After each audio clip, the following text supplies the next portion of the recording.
Welcome into the postgame show. I got to get this music off. Give me 1 second. Oh, never mind. It was on my computer. I'm Neal McCready. Welcome into the MPW Digital Postgame Show presented by Dead Soxy. Chase Parham will be with me here in the Clark Ford Studios momentarily.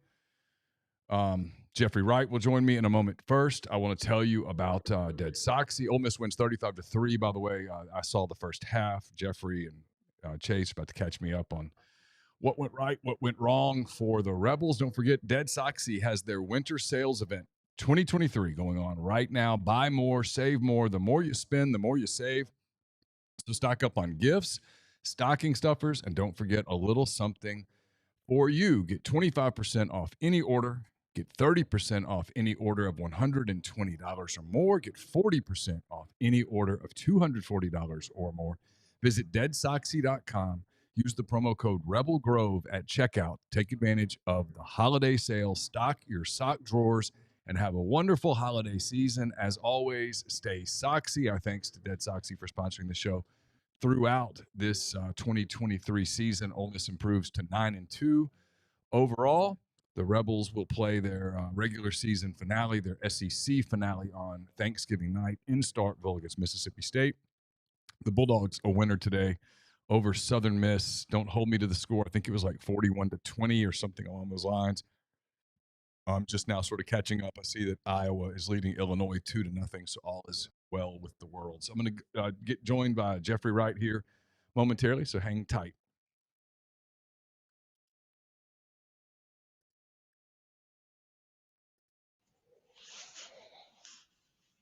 Got to figure out how to add him in real quick. Give me 1 second, everybody.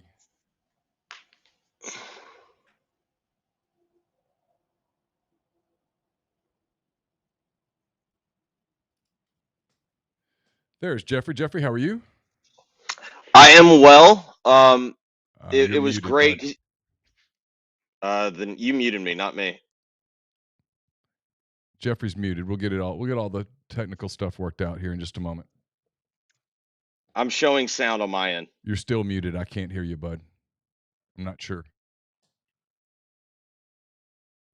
He'll call back in. We'll get Jeffrey on, get you caught up on some stats and stuff from the game. Chase Parham's on his way here. He covered the game at Vaught-Hemingway. He'll be here momentarily, so we'll get here in a moment and get you caught up on pulling up some stats from Ole Miss's game earlier today in Vaught-Hemingway. Again, Ole Miss wins 35-3. I'm pulling up game stats now. It's my first chance to really look at them either. I saw the first half and then was out of pocket for much of the second half. So pulling those up now. Ole Miss wins 35-3. It was 7-3 at the half. Jackson Dart goes 24 for 31, 310 yards, 3 touchdowns, no interceptions. Spencer Sanders played some mop-up, it appears, 4 for 5, 61 yards, a TD, no interceptions. Ole Miss holds ULM to 258 yards of total offense. Ole Miss rolls up 498 yards of total offense, 371 through the air, 127 on the ground. Quinshon Judkins leads Ole Miss in rushing, 18 carries, 65 yards.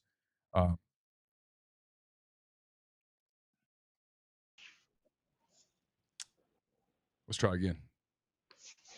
So I've not muted myself. What it is, Jeffrey. It might be something on my end. Let me try something. You had me muted earlier.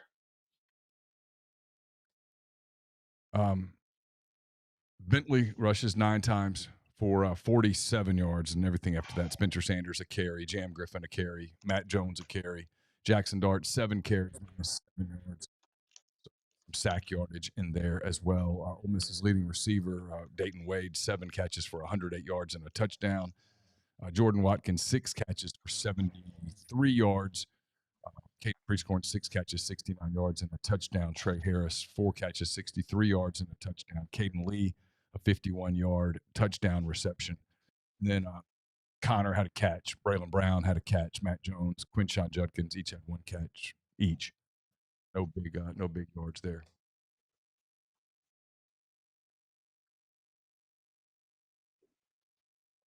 Trying to see whether I've got Jeffrey muted on my end. So sorry for the little technical. Can you hear me now? Kind of playing a little catch up, but we'll get it all worked out.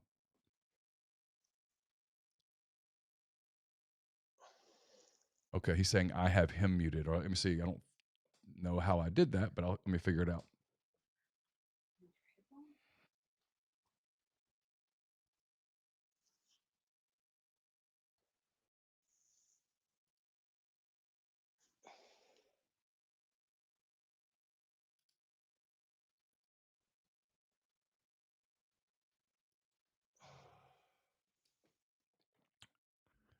Sometimes I hate Ecamm, if I'm being honest. I like certain parts of Ecamm, but I don't like this part, so I'm trying to figure it out. Testing 1, 2, 3. Testing, testing.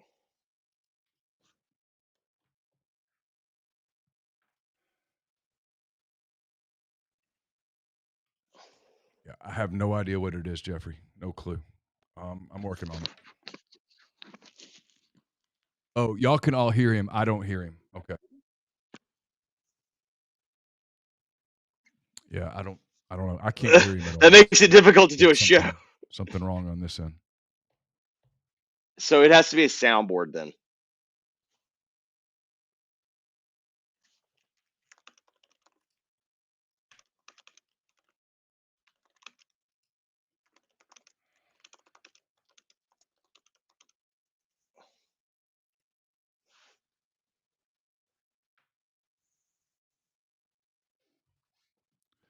So I'm getting messages from Jeffrey. He says it has to be a soundboard issue if they can hear me. Yeah, I just don't know what that is.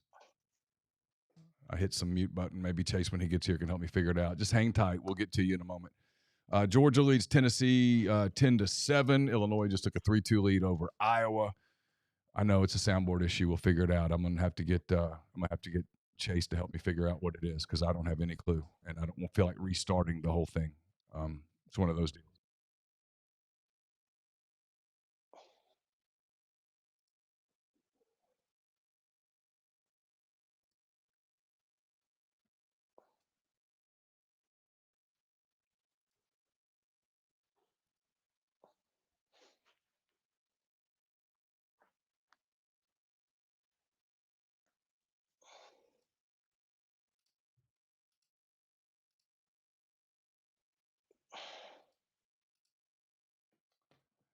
I have no clue, guys. Chase is almost here, so we'll kind of figure this out. I just don't have a clue. I know this is terrible podcast. It is what it is. No, I've got nothing bad to say about Jeffrey. Jeffrey is amazing with his time with us, and I don't have any idea what this is.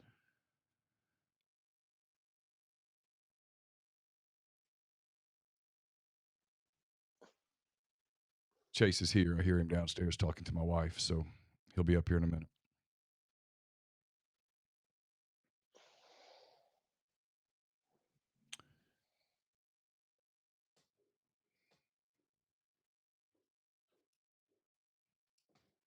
Hey, Chase. For some reason, I've got Jeffrey on. I've got it the way I always have it, but he hears. They can hear him, but I can't hear him. You have any ideas? Check your input to see where what your headphones are using for that interview. Happened to me one time. How do I do that? Had him call back and it was Called back already.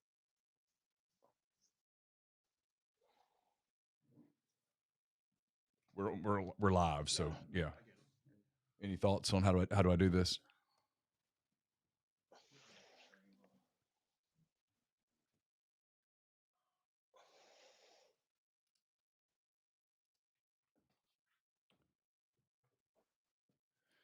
So Chase is working on this now. We'll try to figure out how to get Jeffrey on. I'll get you some SEC scores a little bit. I'm a little out of sorts here, as you can tell. It's been a long day. I just got back from a soccer game, so trying to catch up a little bit.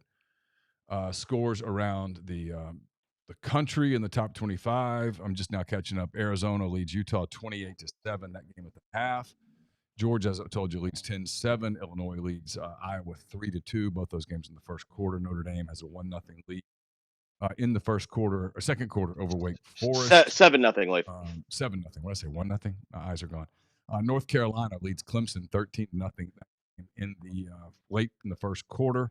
Ohio State leads Minnesota 7-0.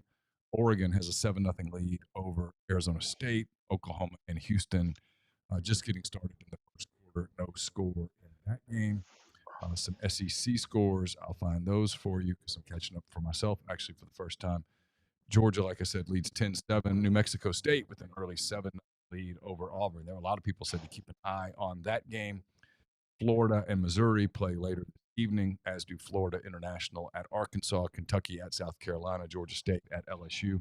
Alabama, a 66-10 winner today over Chattanooga. Southern Mississippi State, 41-10, and Texas A&M beats Abilene Christian 38-10 in College Station. So we're still working on some audio stuff here. I'll take some thoughts in thread. Yeah, if we reboot Rye, I have to restart the entire thing again.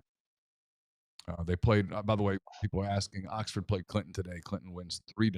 It was 1-0 forever in the game. We just couldn't score, and we played them super tight. Gave up a late goal and then a kind of a garbage goal at the end. But they're very, very good. They're very difficult to beat. But I think the kids for Oxford felt pretty good about how close they were. Okay, Chase is looking at something while he's at it, so we'll continue to plug away. I have no clue. It happened to me. I had to have it. I did not have the right headset thing, but I don't Okay. remember how we got to it. Yeah, I haven't changed any settings No, it's to my knowledge.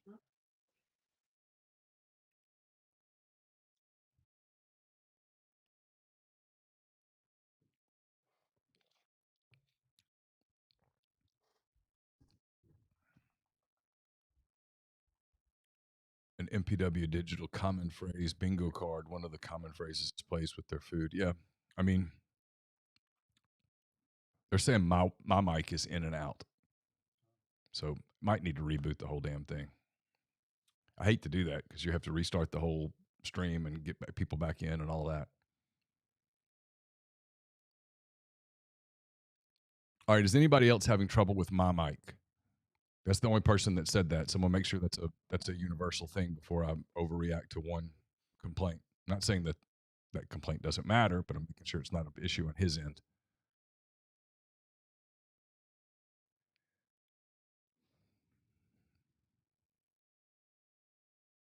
Okay, they're saying my mic is fine.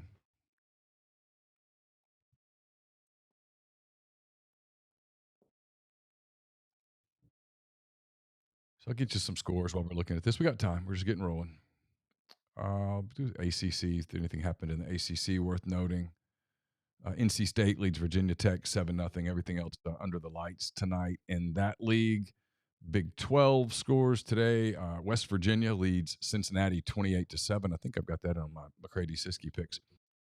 Baylor, TCU tied 7-7 that game early in the second quarter. Oklahoma State and Houston just getting started in at I think at NRG Stadium in downtown Houston. That game 0-0. Everything else under the lights. Or this afternoon, UCF and Texas Tech get started here in about 40 minutes. Then everything else is a night game in that league. Pull up some Big Ten, see what happened there. Mentioned those games. Everything's under the lights tonight. Nebraska and Wisconsin's tonight. I should stand corrected. Michigan holds off Maryland 31-24. It was a close game. Penn State beats Rutgers 27-6. Michigan State with a big win over Indiana. That might be difficult for Tom Allen to overcome. In Bloomington, Michigan State beats Indiana 24-21. And Northwestern continues to play super well here in the last 5-6 weeks. Northwestern beats Purdue 23-15. The Wildcats 1-11 a year ago, bowl eligible this year. They're now 6-5. Jimbo Fisher would be proud. The Sun Belt, kind of curious about that. Appalachian State leads James Madison midway to late in the third quarter, 10-5 there. James Madison gets College game day, all that stuff. Arkansas State leads Texas Tech 21-17. Louisiana Lafayette with a early second quarter 7-3 lead over Troy. Marshall and South Alabama get started in a little bit, and then everything else is under the lights in that league. I'm seeing if there's anything else worth noting. Mountain West, Wyoming blowing out Hawaii. That's good for me. 35-9. Colorado State leads Nevada 20-3. UNLV and Air Force tied at 7 early in the second quarter. Everything else in that league under the lights. And then coming down to the end in the Pac-12, UCLA with a 14-0 late first quarter lead over USC. Told you about Utah and Oregon. I mean Arizona. Arizona winning 28-7 right now. That game early in the third quarter. Oregon, Arizona State 7-0 midway through the first. Everything else is tonight in that league. Cal and Stanford play their rivalry game. Washington and Oregon State tonight on ABC. Last night, Washington State blew out Colorado 56-14.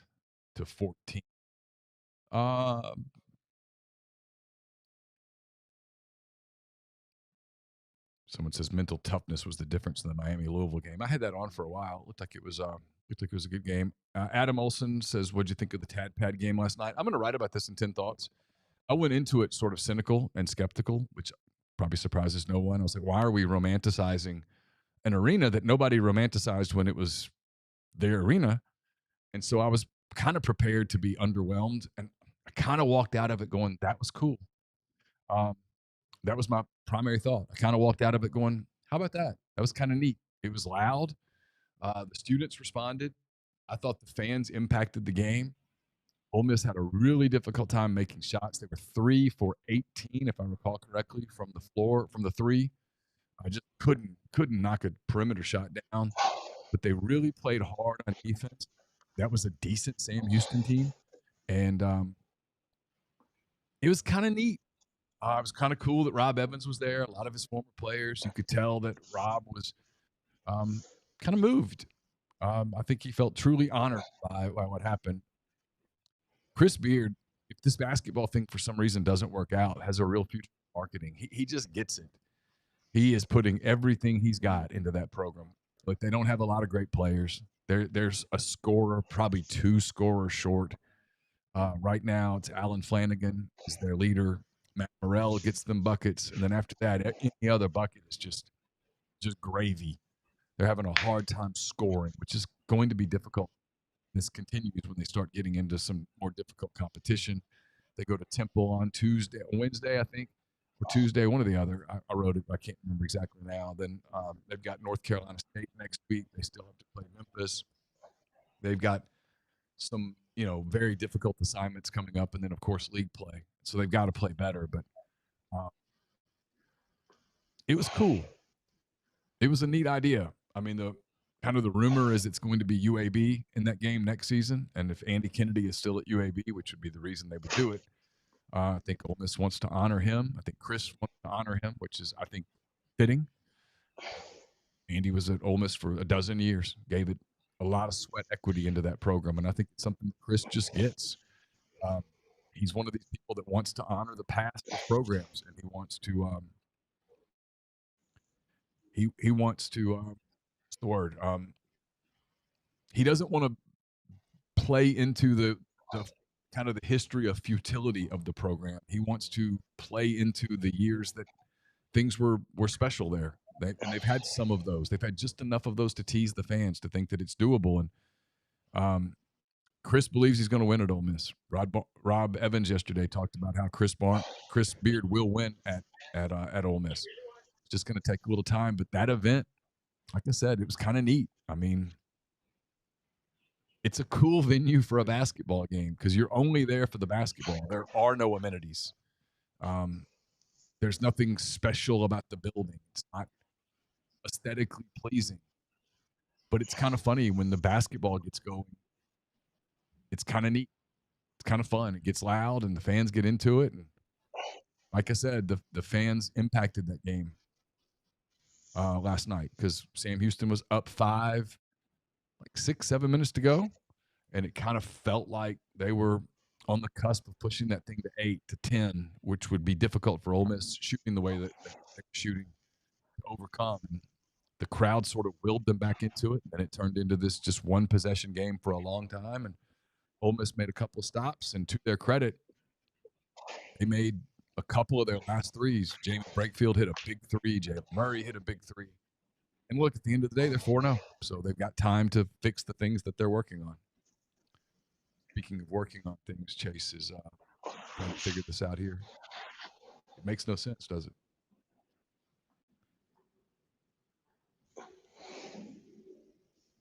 Okay. So I'm going to reset and hit a couple things.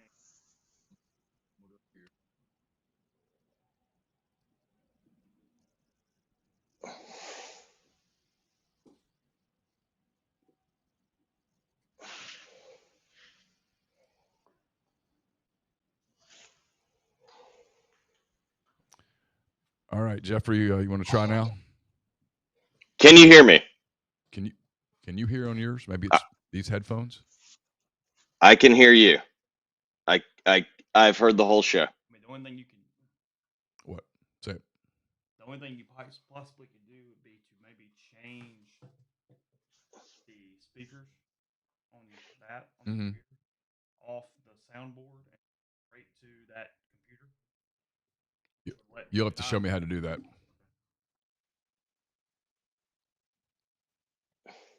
mean, it's a weird workaround, but I guess it's technically possible. And I'm still not sure this will work.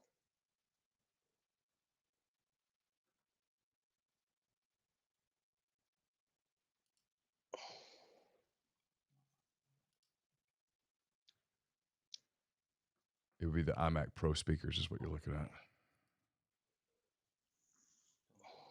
Go ahead and give it a shot again, Jeffrey. Testing, 2, 3. Mic check 1, 2. Okay. Testing, 1, 2, 3. I don't hear anything. And we got the delay on that, see. Go ahead and give it a shot again, Jeffrey. Yeah, see, we're 10 seconds behind. 15. Testing, 2, 3. Mic check 1, 2. Testing, 1, 2, 3. What do you suggest? I don't hear anything. Yeah, see, we got the delay. I don't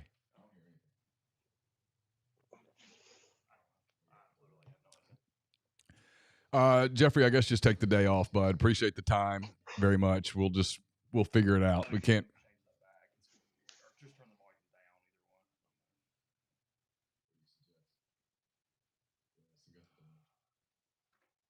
one. Sound on the left. Up at the top. Jeffrey, I guess just take the day off, bud. Appreciate the time very much. We'll figure it out. We can't. I guess you and I can talk. Yeah. Yeah, best laid plans.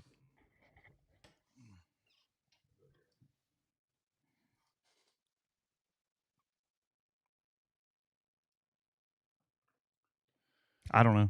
All right, so I saw the first half of the Ole Miss game. It was 7-3. That's all I saw. I guess walk me through what happened. Yeah, so give me a second. Let me get the stream up here, guys. Yeah, look, there's this all the great sports writers out there.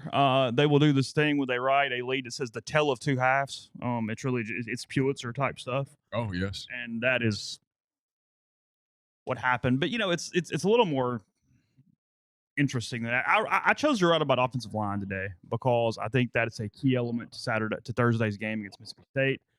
I think Ole Miss has got to be better up front. Lane Kiffin said after the game today that Jaden Williams should play against Mississippi State, which will definitely be a boost. They did not play many backups at all. I guess we'll get snap counts tomorrow and see what that looks like. But it was Kern at left guard. It was basically what they finished at against Georgia. It was Kern and McGee on the left side. It was McIntyre at center. The snaps were better today. His hands seemed to be pretty good from that standpoint. And then it was Warren. Oh, that's true. Jeffrey could have just called in, I guess. I didn't think about that. Maybe give him a try. That's up to you. Sorry, we're a little bit frazzled and a little bit idiots there. I'm a lot frazzled at this point.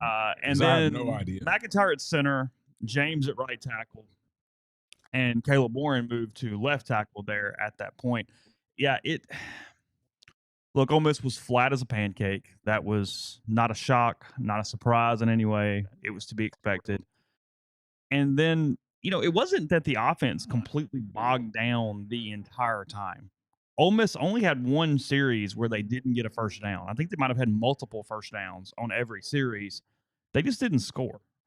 They had penalties back them up. They had 3 holding penalties that were killers on the offensive line during the day from a drive standpoint. They missed a 50-yard field goal early on. They go for it on 4th down because Lane was frankly frustrated. It was 4th and 2. And instead of kicking the field goal and getting a two possession lead there early, he goes for it, doesn't get it. Jordan Watkins, who had dropped, I looked up at one point, it was like two career drops and 190 something targets. Drops a pass that hit him directly in the hands that was a walking touchdown. They just didn't play very well offensively. But what was startling and why I wrote about it was 3 sacks in the first half for ULM. ULM has not had more than 3 sacks in a game this season outside of against FCS Lamar. They had 11 tackles for loss against Ole Miss today. 11. That is incredibly startling in so many different ways. So they simply just had to be better offensively. I thought they adjusted play calling a little bit in the second half. I thought they did some things to compensate for the offensive line trouble. They scored 4 touchdowns, 3 in a row, first 3 possessions. They put it away. They quit playing with their food, as mentioned there. And it turns into a game where perception-wise, all anyone's going to see is a 35-3 win. They were able to get the starters off the field with 8 minutes left in the game. That's not where Lane really wanted to do it, but that was good enough, I guess. No one seemed to get hurt. He pointed out the injury report looks pretty solid for Thursday. That looks like an inconsequential game from an injury standpoint. Spencer Sanders threw a 51-yard touchdown to Caden Lee on his one main series there. It was a 3-yard pass, 48-yard run that Lee took down the left sidelines for the 35-3 advantage. And ULM is really bad offensively. Ole Miss played okay defensively. Ole Miss was a little concerned about the level that ULM was able to run the football. They were able to get a little rhythm going running against Ole Miss in that defense. But, for Ole Miss, it's protect Jackson Dart and it's run. Today, as a team, Ole Miss only averaged 3.4 yards per carry as a team. They simply didn't get loose in the run game at all. And, Dart was limping there in the first half. He's fine. And they'll move on. So again, it was flat. It was whatever. But for me, it's a little bit of run defense, that front 7. And then it's, what does the offensive line look like? And can the offensive line do enough in both segments of the offense to not make Thursday against Mississippi State kind of complicated? I saw State ended up kind of blowing out USM for this game, that the score was much worse than the actual play was on the field. But that's sort of where it was at. And then after the game, Jackson Dart and Lane Kiffin playing smoke and mirrors with Dart's decision for next season pretty much overtook the entire press conference. Lane was asked about his comments at Beret during Reb Talk on Thursday night. He said that he was not supposed to have said that. He was upset, kind of frustrated with himself that he did, that he texted an apology to Jackson right after he got off the stage. He simply was caught off guard and said something he shouldn't have said, that it was meant to be an internal thing as they were trying to recruit some players currently on the roster, get things set for them, but that it was Jackson's decision as far as when to announce that or what to say. And then it's why I thought it was important to talk about the context on the message board quickly before everybody heard the quotes. Because when Jackson came out, he said, look, I haven't made that decision. I'm just trying to get through the season. He's clearly made the decision. Yeah. He wasn't ready for it to be announced. And It's too late now. And he was annoyed at Lane. So that's what happened. So don't set up the little fire emoji thing as far as everything's burning down. But that is the situation, is that Lane spoke prematurely for that, and Jackson did not continue the line of answering that Lane did from Thursday. Jeffrey Wright with the patience of Job here on the podcast. Jeffrey, I'm sorry about all this stuff. I have no idea. I appreciate you spending some time. Sorry. No, Chad, this happened to Chase and I can't remember. How did we fix it? I don't even remember. Like whatever.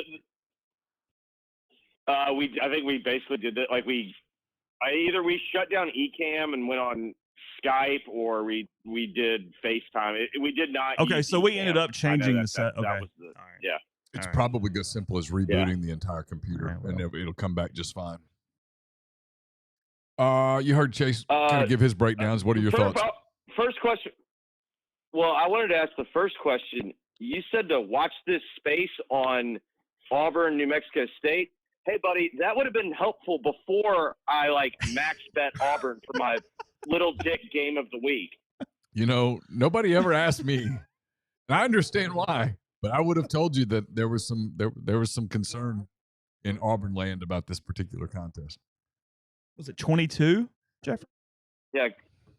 That New Mexico State quarterback. It's the New Mexico State quarterback can give people and fits. They just fumbled. I think they're saying he was down, but Thorne almost fumbled again. But no, I mean that was my Little Dick Syndrome game of the week of the year. Little Dick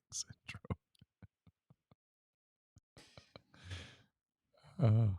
All right, what were your thoughts on Ole Miss ULM?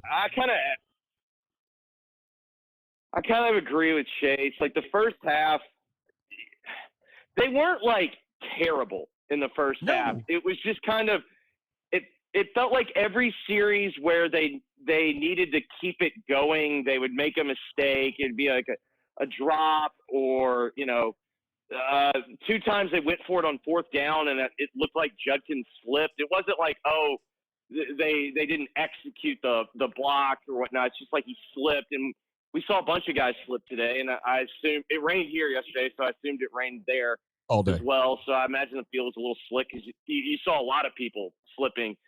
And then in the second half, I don't know if there was a ton of yelling at halftime, but like in the second half, like when they needed to wake up and remind you that, I think they had the first 3 possessions, they went and scored and they put it away. So it wasn't a work of art, but I think at this point we should acknowledge true greatness. I am the Ole Miss Whisperer. In 11 bets on the Rebels this year, I'm 10-1, and the only one I missed was Alabama, and that was an overreaction to Alabama. So again, I'm not a great gambler, but I do seem to have the Rebels pegged. You do. 10-1's pretty damn solid. All right, here's my question. Moving to Thursday, because today doesn't matter. We can go here and today's fine. Do the whole deal. We've covered the ULM game. It's over. They are healthy. They got out healthy. Everybody seems to be all right. They're going to get Jaden Williams back, which is absolutely a boon to that offensive line. That was Thursday. my question. So here was my question. Assuming that Jaden Williams is back. Assuming Lane told the truth. And he's healthy, yes.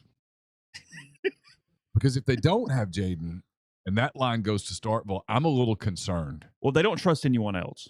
So if they do have Jaden Williams, do they have enough to get through Thursday night, get to 10-2, and to go, hey, whatever happens, access, citrus, whatever, we're good?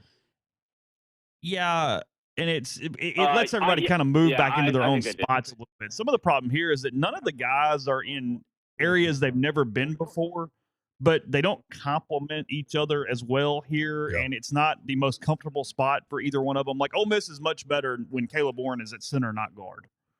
And the ability to move Jeremy James, here if you need to do that. Because Kern can swing around, but when Kern is just stuck at left tackle and Williams isn't out there, they don't even really have a 6th guy. And now, look, Lane doesn't sub in anybody, so playing backups is not something Kiffin does to begin with.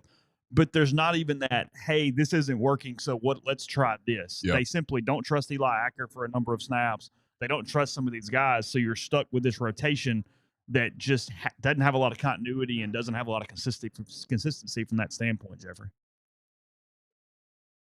Yeah, I mean, to me, like the key is I think you can lose one tackle. It's really difficult to lose both tackles and play football. I mean, and if you get Williams back, I think it helps. I still think even if they had what they had today, it would be wildly uncomfortable.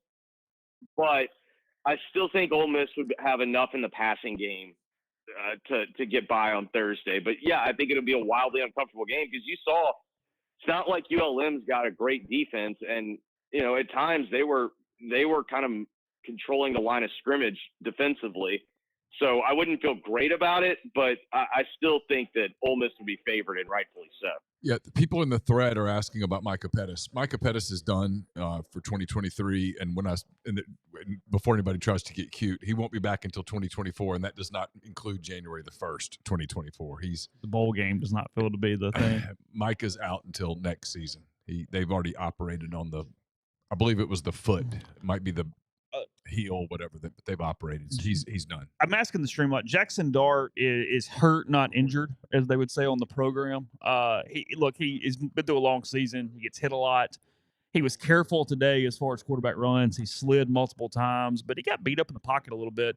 He had a leg thing, I guess, in the second quarter. He kind of got jammed up a little bit. I thought right after that His throws weren't as sharp. He was floating the ball a little bit, but then he seemed to sort of work out of it. Now, it'll be sore as hell tomorrow and all that kind of stuff, but I don't necessarily expect a hobble Jackson Dart on Thursday. In their ideal world, they win on Thursday, and they don't do anything until about the middle of December. Oh, yeah, weeks off. I mean, the people that are like, hey, 15 practices, you're out of your mind. I mean, they might get together 15 times, but they're not practicing. Well, somebody asked Lane today, hey, what's the schedule for the week? And Lane goes, it's the end of the season, and we don't really practice anyway. I mean, it was more like they're going to have one full day where they kind of practice. Yeah. And it's just be as sharp as possible for Thursday and ready to go. They'll have a walkthrough tomorrow. They'll have a little bit more of a walkthrough on Monday. They'll have a quasi practice on Monday, probably in the afternoon. And then they'll start tapering it down. They'll have a light practice on Tuesday, basically just do a walkthrough on Wednesday and play on Thursday. I mean, man, Philip Montgomery really needs to get into his play sheet, guys. Oh, Philip Montgomery. Yeah. Jeffrey's worried about the Tigers. He's not calling the right plays. Maybe Hugh needs to start getting with that offense. Yeah. Oh, Hugh's not calling the plays right now? I need to switch to Auburn. Well, they have 0 points and they're facing another 3rd and long. So yeah, I mean, Philip Montgomery's calling these plays. I mean, Iowa's in a shootout right now. So I mean, I'm just kind of locked in on the Iowa shootout. It's 10-9. I mean, 10-9 in the second quarter with not only that, like how perfect was it? I flipped over and it's 2-0. Yeah. And I see that Hill's like 2 of 7 for 11 yards. And I was like, God, that is just knowing your brand. And then, we've had 2 offensive touchdowns in this game. I know. It's like a complete track meet. You got to admit this Iowa-Illinois game is a great uniform game. I mean, this is fantastic. Look at that. That is a fantastic uniform game. Great uniform game. I mean, Iowa's just got great uniforms. It's also kind of like I feel like it's like an indicator for tomorrow. Don't we have Steelers-Browns? This feels kind of similar to Steelers-Browns tomorrow. It does kind of have a Steelers-Browns feel to it. I would not have thought of that on my own. That's well done. Man, so Georgia gave up a touchdown really early, and then that was it. First play of the game. It's starting to have a little Ole Miss Georgia vibes. I guess the one difference, Tennessee forced 1 punt. But it kind of has the same feel as last week where Georgia gives up the big run on the first play of the game, and then really since then they've kind of settled in and they're definitely controlling the football game. Georgia has given up a touchdown on its first defensive possession now 5 consecutive weeks. How about that? That's not something you typically say about a team that wins the national championship. I don't have the numbers in front of me. Also, they have an alarmingly high percentage of when you get red zone. Like they give up a lot of red zone touchdowns. So it's like if you can move it on them and get into the red zone, you typically tend to finish the drive. Oh, Carson Beck just got rolled up from behind. He appears to be fine. Oh, really? Yeah. They called it. I think that guy's good. I mean, as of right now, he might be on my Heisman ballot. Now, I know, hey, last week, that's the dream scenario. You literally play a game and you never get touched. I'm fully aware of that. But, I don't know, man. He throws on time. He throws accurately. He doesn't make a ton of mistakes. I just think he's a good player. All right, so I wrote a column. I wrote it on Friday morning to be fully transparent, but it worked. Chase inserted the score for me, and that was that. I think Thursday's game, we do this all the time about biggest game of whatever, biggest game. I do think Thursday's game, in terms of games that you simply cannot lose, I think Thursday is the most you can't lose this game of the Lane Kiffin era. As opposed to 2021. Yes. Okay. I think that's fair because at least in 2021, yes, you were playing for the same things, but they had Mike Leach, they had their coach. Yeah. And you were still early enough. You were still early enough that you weren't established. This is year 4. Year 3 if you don't count COVID. They fired their coach. It's Greg Knox on the other sideline. They're not very good. You cannot lose this game. If you win, you're going at worst the Citrus Bowl. I think you have a real shot at an Access Bowl if you win because Ole Miss is attractive as a national brand. And I've heard some rumblings that the Cotton Bowl really wants Ole Miss. That's kind of out there in agent world, if you will. Really? That the Cotton Bowl has their sort of sights set on, hey, you know what? We could do a lot worse than Texas Ole Miss. Sign us up. But to get there, what if it's SMU Ole Miss though? Yeah, that would suck. They don't want that. I mean, what I've heard is they really are hoping for Texas. There's still a lot of football left, but regardless, you don't get it if you lose. If you lose, you have 0% chance 100%. of an Access Bowl. If you lose, quite frankly, you're not nearly as attractive as a hot LSU team winning out with Jaden Daniels maybe winning the Heisman for the Citrus Bowl at 9-3. And I know head-to-head, the Citrus Bowl would be able to choose who they wanted. I think it's a huge game. I just don't think you can lose it. I think it's a really big game for Ole Miss for Lane Kiffin on Thursday night. I really do. That goes beyond the rivalry. I know it's a little different, but you can't ignore the fact that they blew it last year. You know what I mean? 100%. I credit Mississippi State for making the plays in the second half to win the game, but Ole Miss blew that game. And this would be, at that point now, Kiffin's 1-3 against Mississippi State, and yes, you would much rather take where the program is under Lane Kiffin than wherever Mississippi State's program is. But I agree with everything you said. It would be an inexcusable loss. Yeah. And I will say the one thing about Kiffin is, for the most part, they've avoided the truly inexcusable loss. Agreed. Yeah. I mean, the closest to an inexcusable loss that he has at Ole Miss is last season against State. Yeah, that's what we're talking about. I've heard people do the Arkansas game last year, and I wrote this in my column. I'm like, no, that's not it. You had to be there that night to understand that was senior night. It was an emotional night for them. They had a whole bunch of seniors on that team, and they played the best half of their season at home. Best half, yeah. The best half of their first half, Arkansas was terrific last year in Fayetteville. They did everything right, and they would have punched a lot of people in the mouth that night. It's one of the reasons I've kind of caught myself sometimes when people go, well, they really, that Auburn thing last year, whatever. I'm like, no, Arkansas would have beaten a lot of people playing like that, the way that they did in the first half of that game in Fayetteville that year. It was the State game. Yeah, I totally agree. It was the State game. The State game at home against the State team that was really checked out. I remember Troy Brown telling me that, he was like, I kind of thought it was going to be a lot more emotional and chippy than that. He goes, it was not chippy at all. They weren't talking. They weren't saying anything. I mean, it was kind of flat. I'm like, you got a flat Mississippi State team at home and you lost. That was the inexcusable loss, not losing to Alabama, not losing to Arkansas, and certainly not the Texas Tech game, because who cares? When you're 8-1 and you think you might be in the BCS or the playoff, and you end up playing Texas Tech on a Wednesday night in Houston, you don't care. Maybe you should care. Yeah, Fans want you to care, but you don't care. So it is what it is. Thursday's big. No, I totally agree.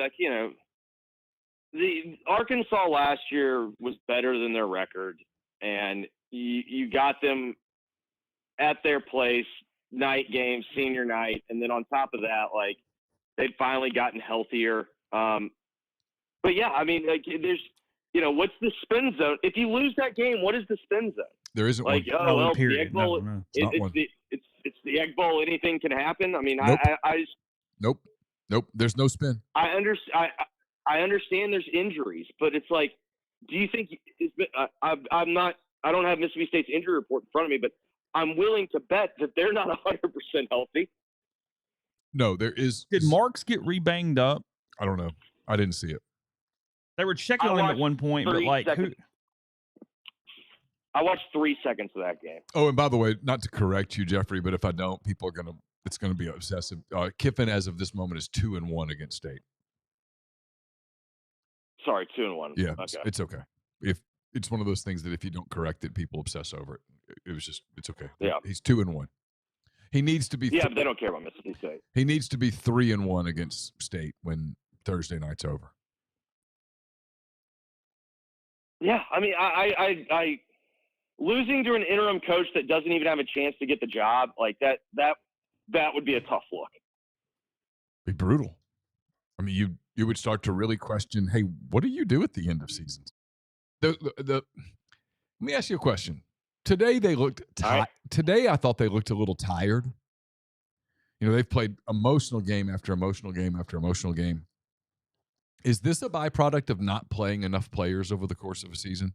Is this the byproduct of just not having quite enough depth? Look, they're 9-2. We're picking nits here. But would they be better off late in the season if they forced some more depth earlier in the year? So the way that I look at that is my personal opinion of watching the game was that looked like the team that played an emotional, like, beatdown game the week before. I will say, though, like, your theory is also a, like, completely legitimate theory. Like, my opinion is more of this was like what happens when, you know, you take that kind of game that they had last week and then you have to come back the next week and play at 11 a.m. against an opponent with absolutely no juice. But yeah, I mean, it's entirely possible. And there's a reason why the whole cliche of the season's a grind in the SEC, the season's a grind. Like, there's a reason why that exists, because there aren't many off days. And when there aren't many off days, like, it's just really tough to get to stay healthy and to, like, be motivated each and every game. And there are people, I mean, look, I mean, I'm comparing SEC football to Mississippi High School Athletic Association soccer for just a moment, so forgive me. But, I mean, I live with a player who on Thursday, they played Saltillo, and he was like, whatever, we'll handle it.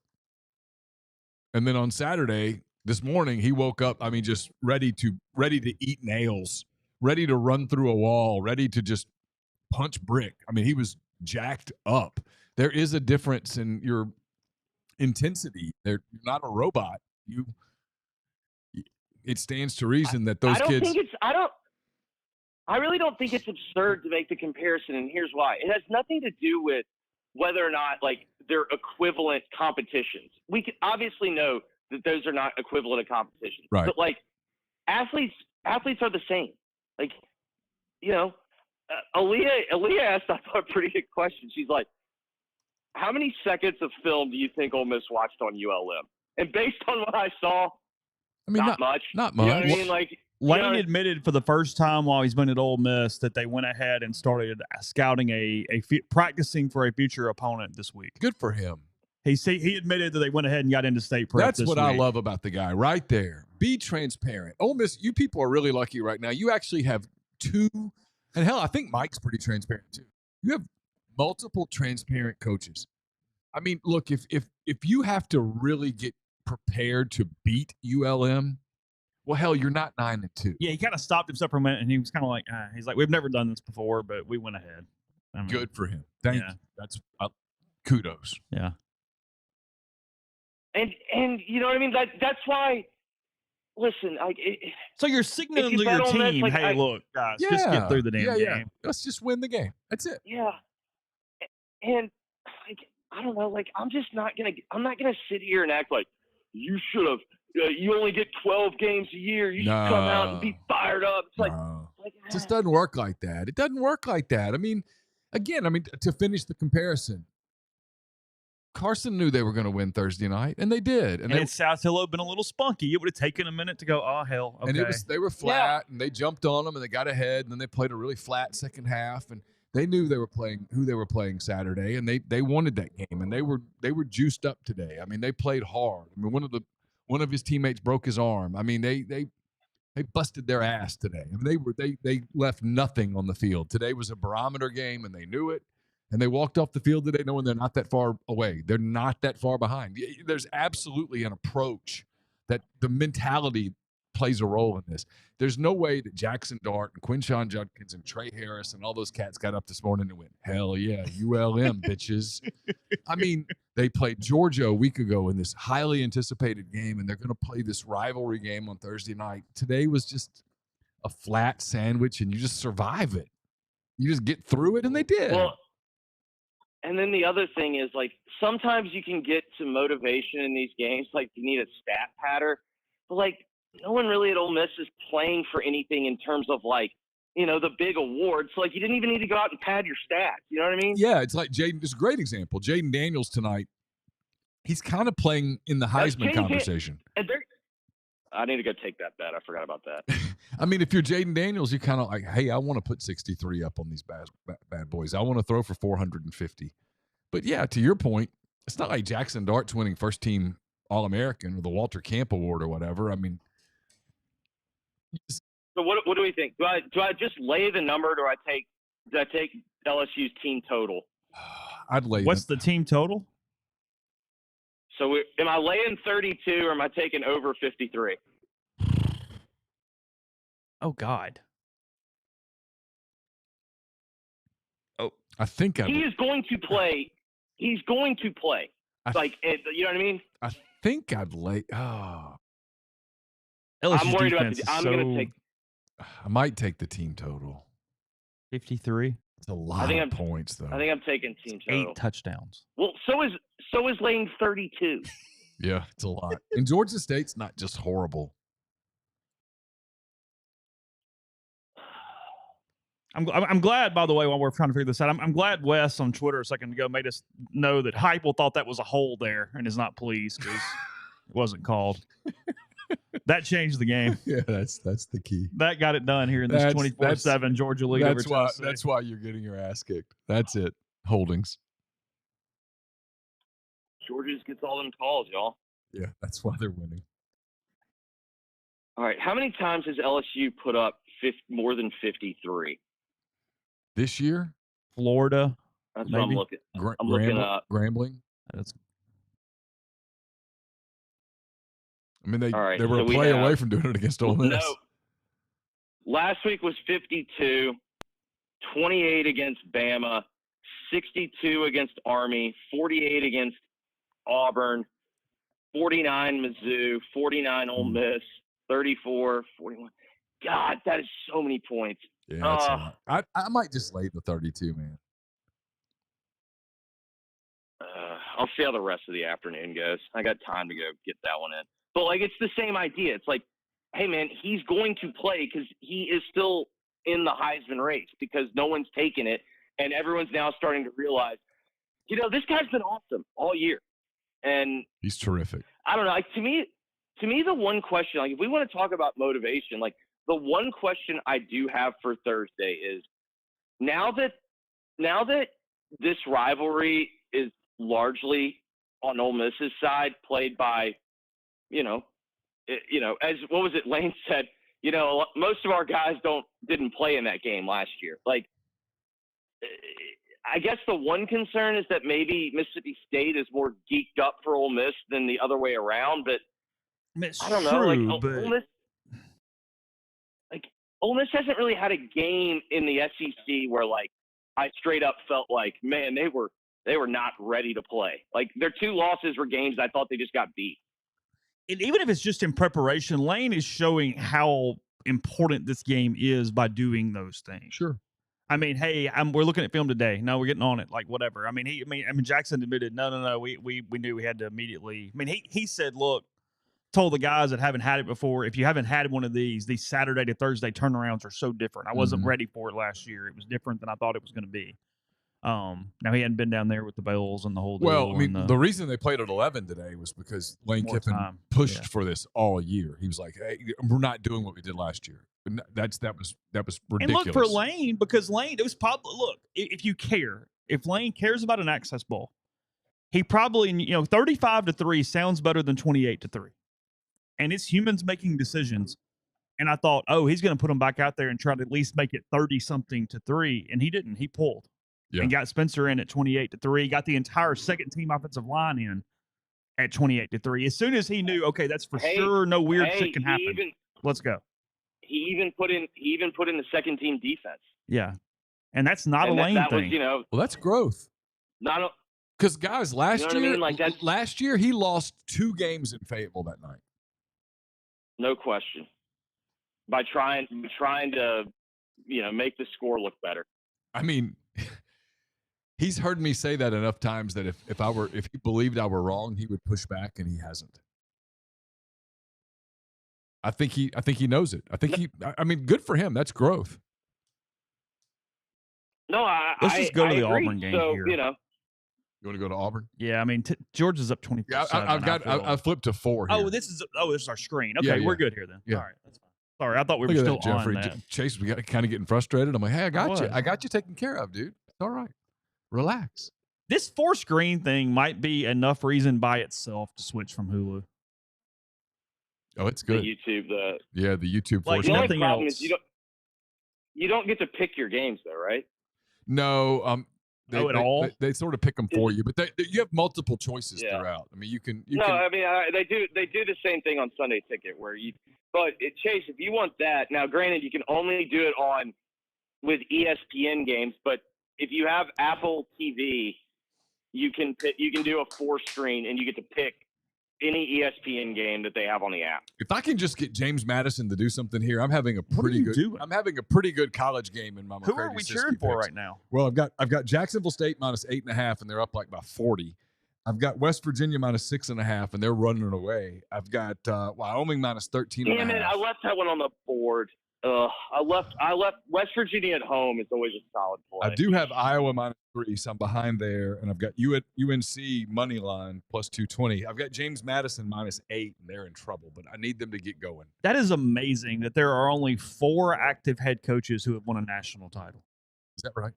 That is amazing. Dabo, Nick, Kirby, and Mac Brown. And Mac Brown. Holy shit.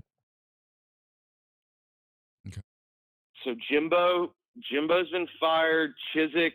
I mean, Chiswick's technically they got 2 national championship coaches on the same staff. It's true. It's true. It is a true fact. It is a fact. It is spin zony, but it is a fact. I mean, it is true. So I forgot to ask you this, Neal. Are you buying into this? There's the theory that Mac's stepping away and he's handing the reins over to the Chizrag. Oh, good God. Oh, really? Well, then remind me to sell my North Carolina stock. Yeah. You never know. I always feel like you hear weird things around the end of the season with the Mac Brown team, and he always just comes back. Like, you know what I mean? Yeah. Back to the other thing real quick. This is why, as Ginger says, this is why I'm worried about this 4-screen thing. They don't give you a Tennessee, Georgia, Auburn double screen. That's why you get 2 TVs. Well, okay. I mean, I could go back to Georgia if you want me to. I don't. But my point is, I can find that would make sense to put in a quad box. I can find 4 here with Iowa in it. No, I think. It's fine. I can pick 4 games on 4 different TVs in front of me right now. Attaboy. Okay, how I've seen your living room, Jeffrey. Or is that like an all the time setup? Like, what is the middle of the summer setup in your living room? The three on the wall is permanent, and then they really are. Like, your wife allows in your main living room 3 TVs on the wall. That's love. That's love. Well, guys, we're not rich. We don't have that many rooms. Well, no. That's not my point. That's love. That's even more the point. Well, and that is absolutely knowing what she's getting beforehand. Touchdown, Auburn. There were 0 misconceptions. You guys are acting. Well, no, there were no misconceptions because I straight up told her at the beginning. That's true.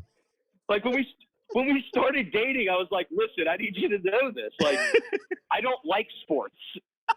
My life is sports. Like, watching sports on TV is my life. And if you're not down with that, I completely understand. Like, I did not. She was not. When we buy a home, I'm going to put 3 TVs on the main wall. That's correct. That's more than fair. Correct. I mean, there was truth in advertising. So.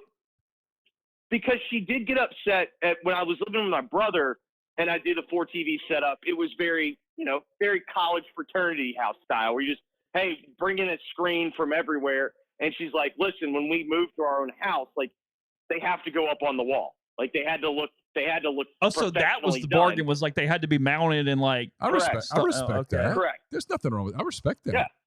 It's good for her. She's like, but it's not. She's it's like, not if we're like gonna I just sprung if we're this doing on her. this, we're gonna do it right. we're gonna do it tastefully, like adults. Correct.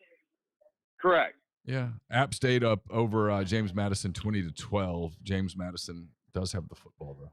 There's my Iowa punter. Yeah, Just kicked another one. Was it your dad? He's a badass. Yeah, her dad when he came to help set up the TVs, he thought our house looked like a Best Buy. I mean, I thought that was one of the nicest things he's ever said. Yeah, I mean, there's worse things than looking like a Best Buy. So do you ever have a fifth screen like a laptop or an iPad?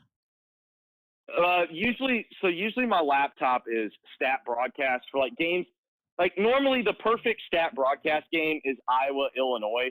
Like you don't really want to watch that, but you got money on it, so you need to know what the score is. But there's something about, I don't know.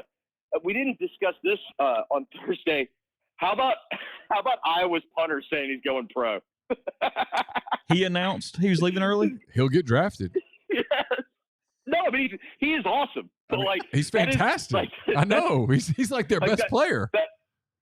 Well, I was gonna say that's their only offensive player that's probably gonna get drafted. Did you see Caleb Williams in the notes or whatever about whether he was going to play in a bowl game? Y'all see this? Well, I mean, I think there was legitimate questions of whether or not he was going to finish. No, the verbiage was something like Caleb Williams intends to play in USC's bowl game if he decides to come back for next season. It's like, just say he's not playing in the bowl game. Like, go ahead. He's out. Like that's the other thing. No, that drives me insane. When people start falling for the Lincoln Riley to the NFL rumor every single year, guys, let me let you in on a little secret. Lincoln has no leverage. He can't, and people are upset with him. So the only thing he can leak out is that he's going to the NFL to like have a little bit of leverage.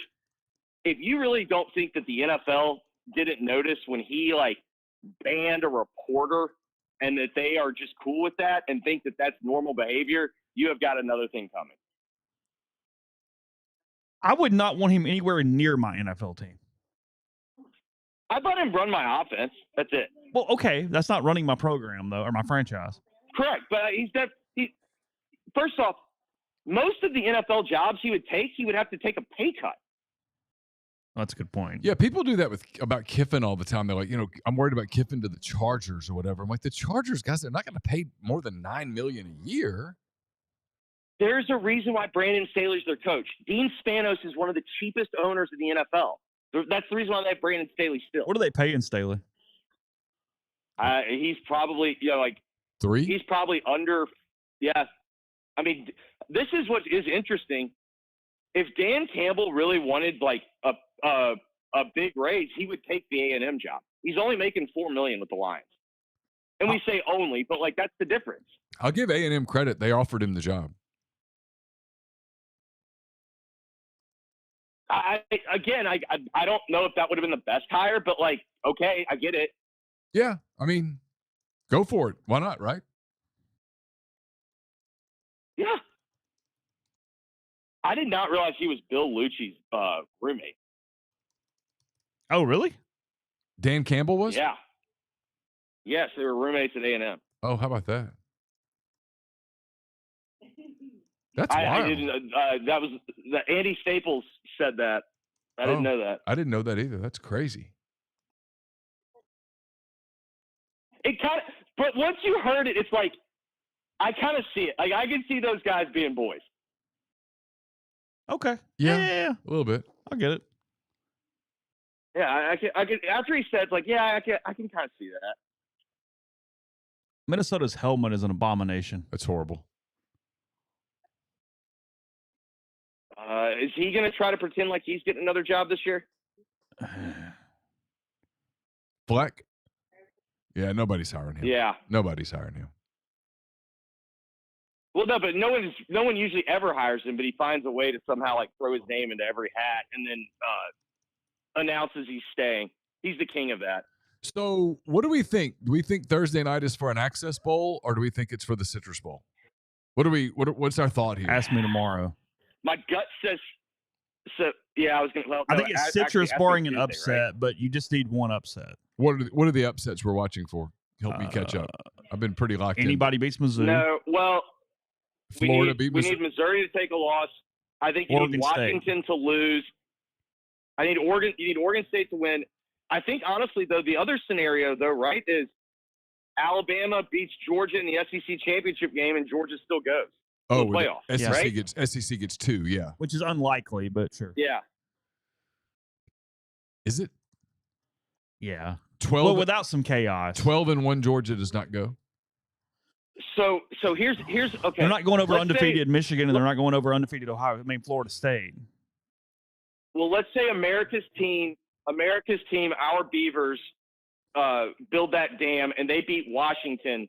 And then let's say in the rematch, Washington beats Oregon. Is one loss Washington still getting in? As a champion? Correct. No. Because I think it's weird in that it's almost like the committee has established they're willing to let one loss Oregon get in as long as they win the rematch. But it feels weird that like Washington doesn't feel like if they lose a game and still go and win the title that's enough. It's weird to me, but that's the vibe I'm getting. Is there any chance Michigan gets punished for all this cheating stuff? Doubtful. I don't think so because they said pretty clearly. Unlike the hang on, who does Oregon State play, Jeffrey? They play Washington tonight. They play Washington tonight. Doesn't Ole Miss only need Oregon State to lose to Washington because that moves them up? Oregon State's ranked 2 spots ahead of Ole Miss. First off, Chase, we don't speak evil into the world. I'm just okay, but in a vacuum. But here's the other thing: if 10-2 Penn State and 10-2 Ole Miss are available, and you're a bowl person in an Access Bowl, who do you want? I mean, don't give me the computer shit. You can fix these computers, man. You can fix the equation. Well, they're not computers. It's people in a room. So okay, Ole Miss has to be in the top 10 to get an automatic Access Bowl berth because Louisville is going to steal a bid no matter what happens. Right, because of the orange. And a group of 5 team is going to steal a bid. So you got 10 spots. Okay. So you have to be in the top 10 to get in. Ole Miss currently 13. Oregon State. And I guess technically, as long as Louisville's in front of you, you just need to be in the top 11. Oregon State, if they fail somewhere, Jeffrey, is an if. And then Penn State, you just stay ahead of them. That's it. So, okay, well, meet me halfway, Chase. Meet me halfway. Oregon State wins tonight because Daddy's got a lot on the beach. And then Oregon beats Oregon State in the rematch of last year. It's in Austin. Yeah. And that knocks them out. So actually, Oregon State's got a really hard road here. Yeah. And if Oregon State beats Washington meet tonight, me halfway. Then somebody can just beat Washington. So who gets in? One loss Oregon or one loss Georgia? I think one loss Georgia, but I'm not. I'm not supremely confident. But Oregon's a champion in this. Conversation. But Georgia's 12-1, and the only loss is to SEC champion Alabama. And they're a 2-time defending champion. But Oregon has the better win on paper, which is and is a conference champion. Washington. Really? If they lose to Oregon State tonight, is that impressive? Well, no, if they lose to Oregon State, I mean, I'm getting a one-loss Oregon in without that complication. I mean, we're gonna fight. We're gonna fight about this, Parham. The easiest path is simply have somebody lose and then just get ahead of Penn State somehow. Okay, but again, let me go back to my scenario. I'm asking both of you. You're going to talk about the team getting in. So here's what I want to ask you. Yes. If you're the Cotton Bowl, and it comes down to this, and you end up sort of having last choice, you're not getting one of the 4. You're getting a game, and you get Texas. Do you want Texas Penn State, or do you want Texas Ole Miss? Because sometimes I want Texas Ole Miss. Sometimes Saturday night, Sunday morning, somebody at the Cotton Bowl is going, "Hey, listen." They do meet at that Four Seasons somewhere in DFW. Yeah, so that's what I'm saying. Somebody at the Cotton Bowl is going to say, "Hey, listen, we took Tulane last year. We did. We took it. We did the best we could with it. We really did. We embraced it. We marketed it, the whole deal. Tulane brought like 6,000 people over here. We've got corporate partners. We got hotels, bars, restaurants. We got people in town that we lean on all year to give us money when we have a Cotton Bowl half marathon or a Cotton Bowl bowling tournament or whatever the hell we do. We ask these people, hey, chip in. And we got to sort of, they scratched our back. And now they're like, hey, we got this spot right here on the left shoulder blade that we can't quite get to. We need you to scratch it. And guys, we need to scratch it. Who do you want, Penn State or Ole Miss?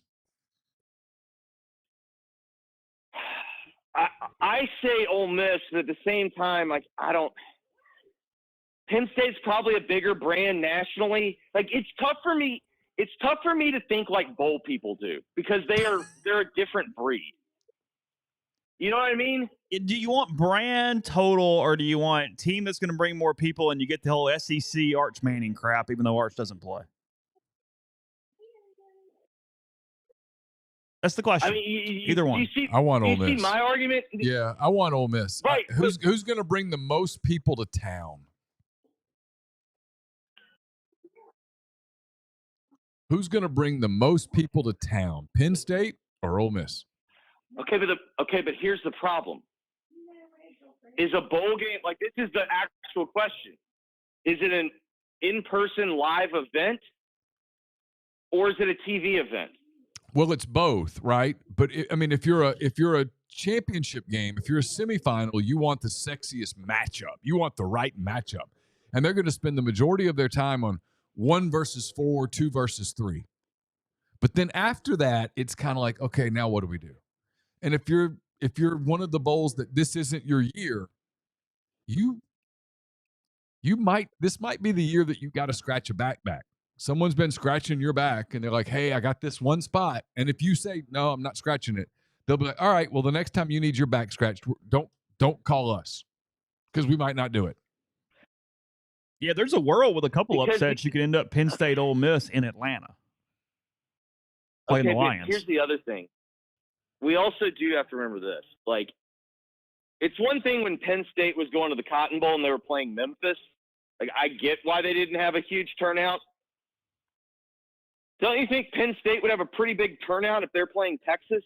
Yeah, maybe, 100%. Yeah, maybe so. Infinitely bigger school, infinitely bigger fan base. Like, I'm trying to think like these people. Like, I don't, like, I personally would much rather watch Ole Miss and Texas.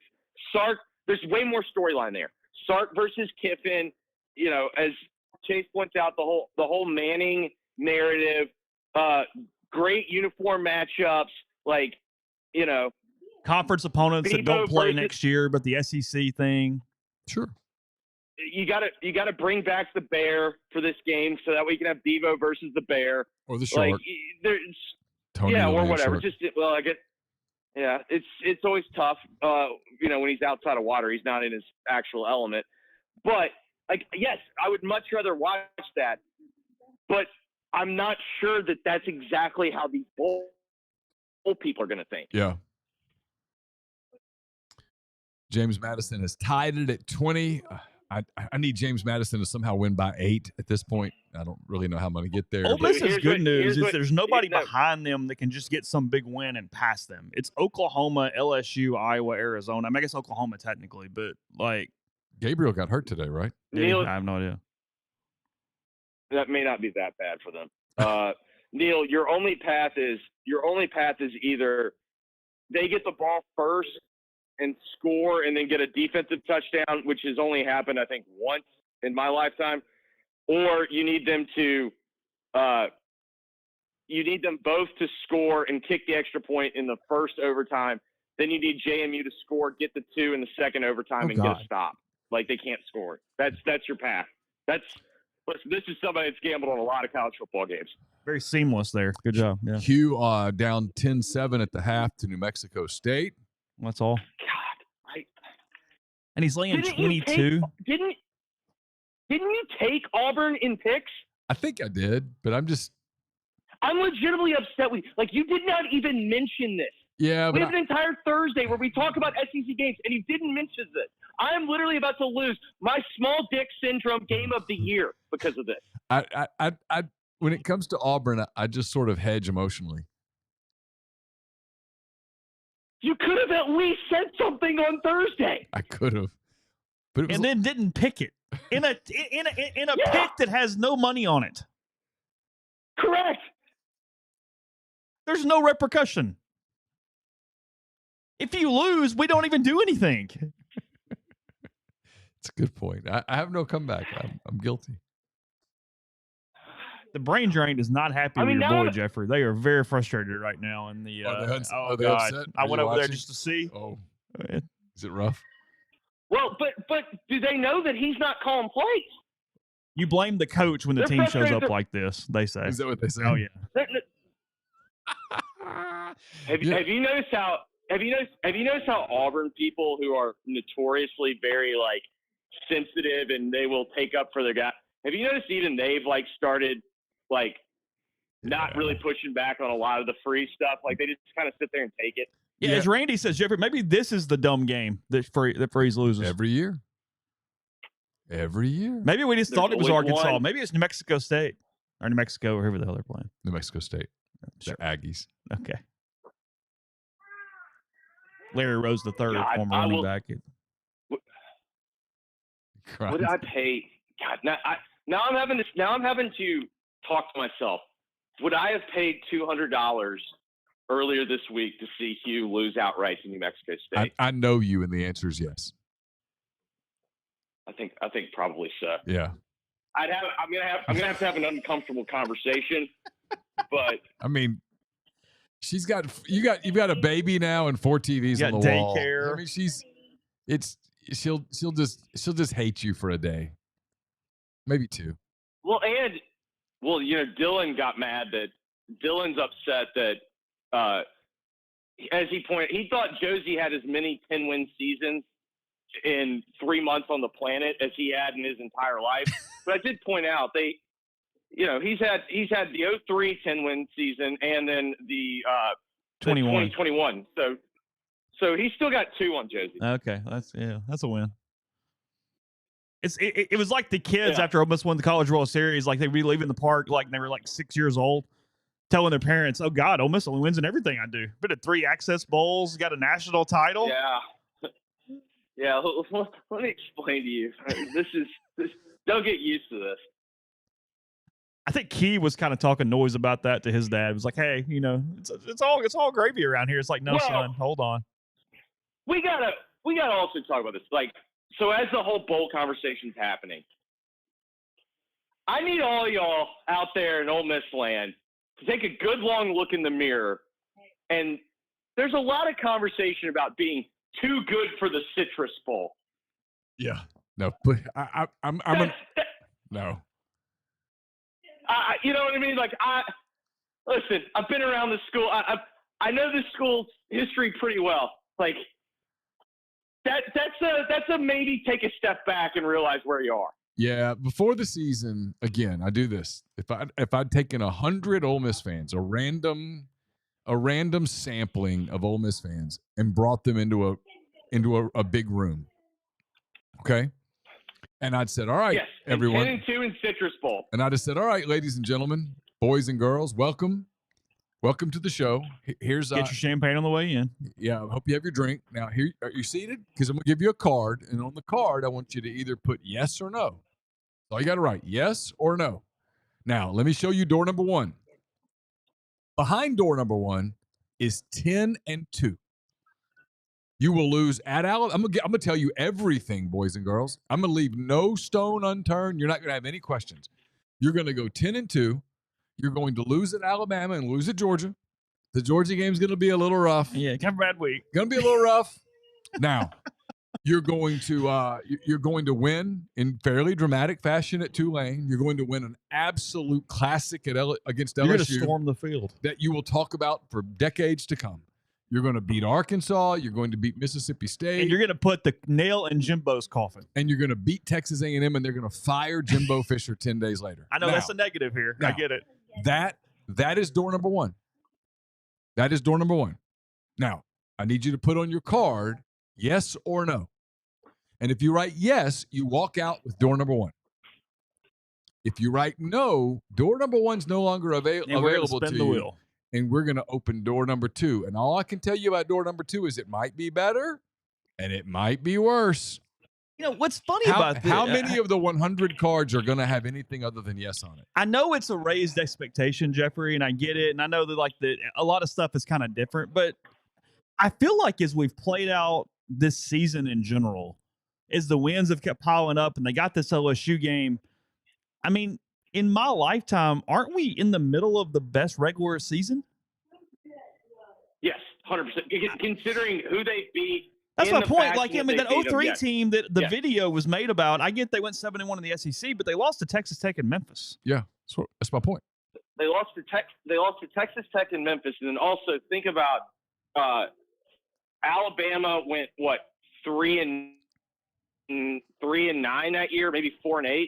4-8, I think, but it was a bad Alabama team. Yeah, it was a bad Alabama. So, team. But it comes down to 21 or this year. Which season is better? This one. It's this one. This one. Your losses are Georgia and Alabama. That team lost at Auburn. Now,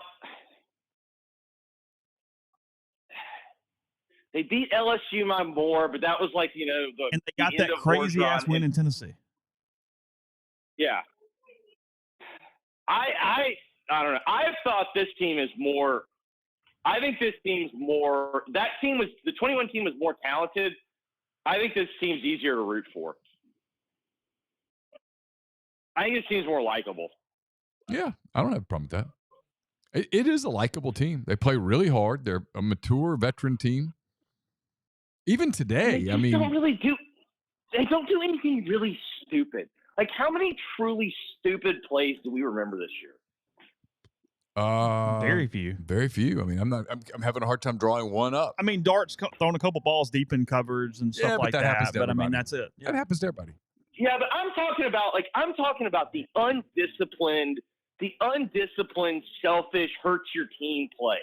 Have they really had one? No, they're not big at all on like the dumb stuff. They've really only had, of the 2 losses. I mean, let's be real. If Ole Miss played that Georgia team 100 times that night in Athens, what are they winning? Once? Maybe. Yeah, where's the one? Where's the one? I mean, the pure luck game. I mean, the Alabama game, probably the third quarter of that game was probably disappointing. That's about it.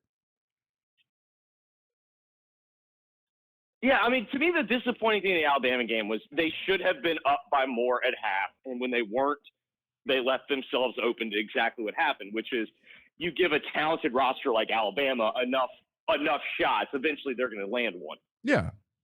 But, I mean, hey, before the season, you're going to lose in Tuscaloosa and you're going to lose in Athens, and that's it. I mean, again, out of the 100 people, how many people don't put yes on the card? So this is. I mean, I think it's at least 80, but I don't. You know what I mean? Like, I don't know. Like, I mean, the question is, what percentage of that room is the person that believes the Rebels are going to win the national title every year? Yeah, I mean, it's a random sampling, so you're going to have a few of those. So you're going to have 3 to 5 people that are like, no, I'll test door number 2. So we're getting overtime on James Madison? Yeah. Should we switch over to It's that? on ESPN Plus, and I don't have it on either one of these two. Oh, either one? No. Okay. All right. Well, let me. Do you need play-by-play? Sure. I don't know if I need play-by-play. I despise ESPN Plus. It's the worst app in all of streaming. I've got it. Let me find it. No. Don't get me wrong. Don't get me wrong. It is a bad app. Hulu says what's up. That's true. The Hulu app sucks. Yeah, I'm only used to it while I'm halfway okay with it. Like we try to. Welcome to Wrexham's a really good show. I'll see if it lets me in. It won't. I can tell you. I'm turning it on. I told you, I get that they're helping me, but Hulu making me scroll through every game that's on ESPN Plus when I'm just looking for the games on actual TV. It makes me want to basically stick a fork in my own eye. So the other thing I was trying to think about is part of this access bowl or bust and all of this attitude that we're seeing, is part of it the fact that it's like Missouri's now in front of them? Because it feels like there's a big part of that to me. Well, no, Like, it's 100% is. It's who you're. It's relatively on who you're competing against. It's not even about final record at all.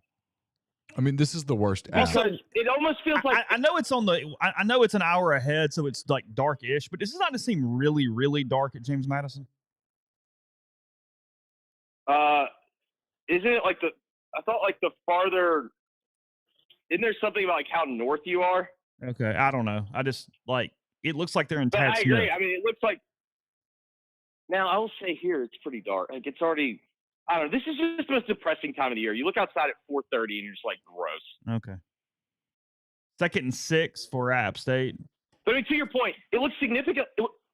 It looks significantly darker at JMU than it does in Knoxville right now. Son of a bitch, it worked. Yeah. Okay. Oh, that is really dark. Yeah. Maybe some of the lights stopped working. Ugh. Or maybe it's a program that was playing FCS football a year and a half ago. What are the odds that I could get JMU to go for 2 when they score here? Not good. You don't. Oh, that's want that. JMU. Sorry, I had the teams wrong. My fault. Okay. No, they're probably not going to. Your best hope though is you need score, field goal, and then you need App State to score and kick the extra point. Yeah, I mean, I think App State wants. I think App State would just kick the field goal, take the extra point, and tie if they score here. Yeah. Now they shouldn't because they have absolutely nothing to play for. They should just go for the win if that's what happens. So what is your line? I've got App State. I mean, I've got JMU -8. Oh, 8. So you need touchdown. Let's be real. You need touchdown. So what I need now is I need field goal. I need field goal. I need then App State to get a field goal, and then I need App State to. I'm screwed. You can't because they're not going to get the ball first. App State's going to get it first. Yeah. So no, here's what you need. You only have one path to victory. You need a pick 6. Yeah. Ooh, that's your only path. He got it in. That's what she said. Crazy. Yeah. But even that's not going to give you the 2. No, but if he gets a pick 6 because defensive scores count, the final score will be 29-20. Yeah. Well, 20. There was a Tulane Tulsa game one year. There was a Tulane Tulsa game one year that I bet on that I got that. It's an L. Like a Tulsa. I need a Tulsa. It's an L. It's an L. I just need all my energy goes towards North Carolina's money line.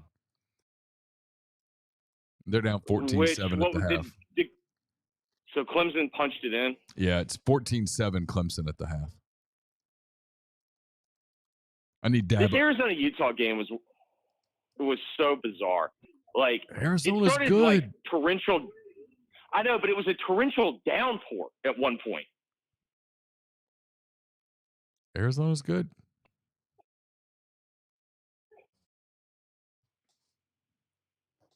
Oh God, they. Okay, can somebody explain to me how you missed your budget by what was the number? $245 million. Yeah, that is. I think that's. Whose budget are we talking about? But the best part was Arizona. But the best part was our comments. The comments from our boy Robbins. He was acting like it was a rounding error. I mean, it happens. He's just missed a few lines on the budget there, like, Jeff. Yeah, okay. He's like, well, there were a couple costs went up. Like he was acting like, they just missed. It's like that's literally more than just missing. App State challenging James Madison. James Madison 10-0. They get game day at home, and then things get weird. He jumped left side. Or they're going to review. Are they reviewing the catch? No, he caught it. They called timeout. They're hoping they review the They're catch. reviewing. Are they? Oh, no, they call timeout. Okay, yeah. James Madison called timeout. So Jamie's calling timeout because they're going to call timeout to challenge. They're just calling timeout. Just calling timeout. I think they were hoping he caught it. It looked like the hands got under. Oregon 35-0 over Arizona State. They're wearing their uniforms, but it looks like they dipped them in ink at some point today. Because why not? You're Oregon. Did y'all see the Miami or the Louisville? Yeah, the Miami defenders. Like I thought at first when I saw the play, I thought it was like, oh, that was gonna be offensive pass interference. but then the Miami corner and safety literally just like decleated each other. Did not, no. Do you And then it pull led Bo to the- Nix it at led to the game halftime, when- or do you try to run it up and get yards for a Heisman? I think they're going to pull him because, Lanning and Dillingham are friends. Okay. I don't think he'll try to embarrass them as much. Like, this is not going to be a Colorado game. What was that final last night, by the way, with Wash State? 55 to, I think 42.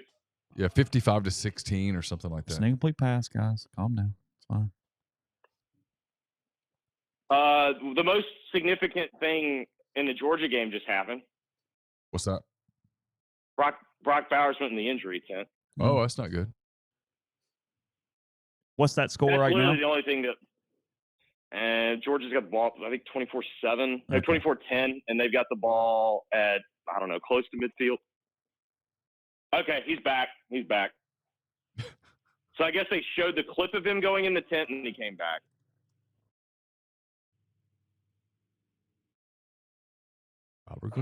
Let's see, what else?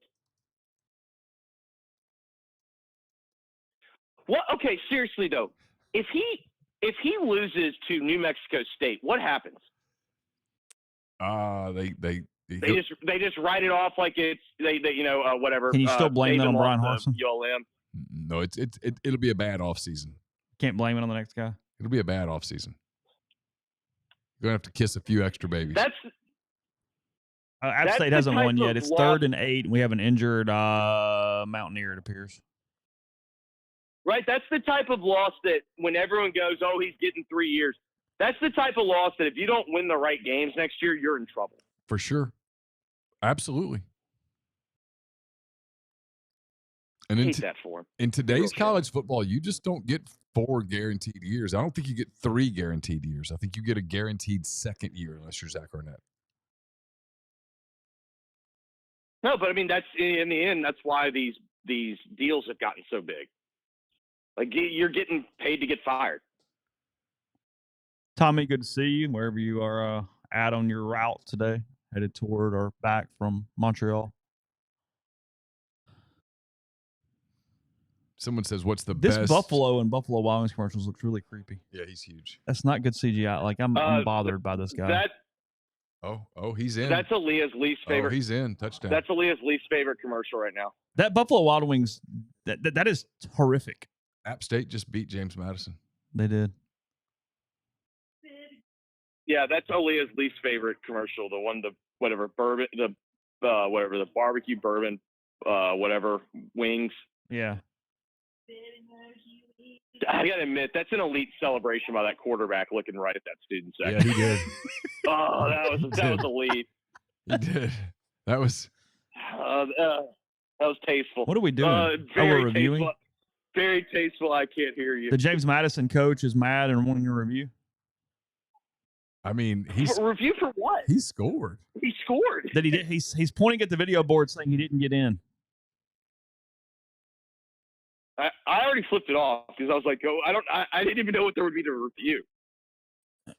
He fumbled. Wait.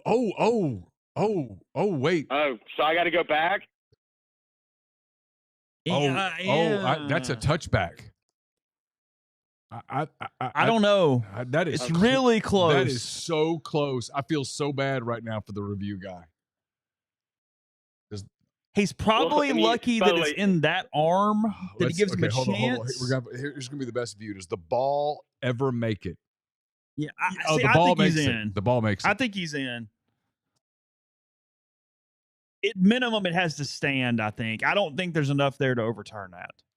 Why don't they put a camera an overturn on the an overturn is protecting James Madison? Because it's the Sun Belt, Neal. They don't have the money. This is the game was on.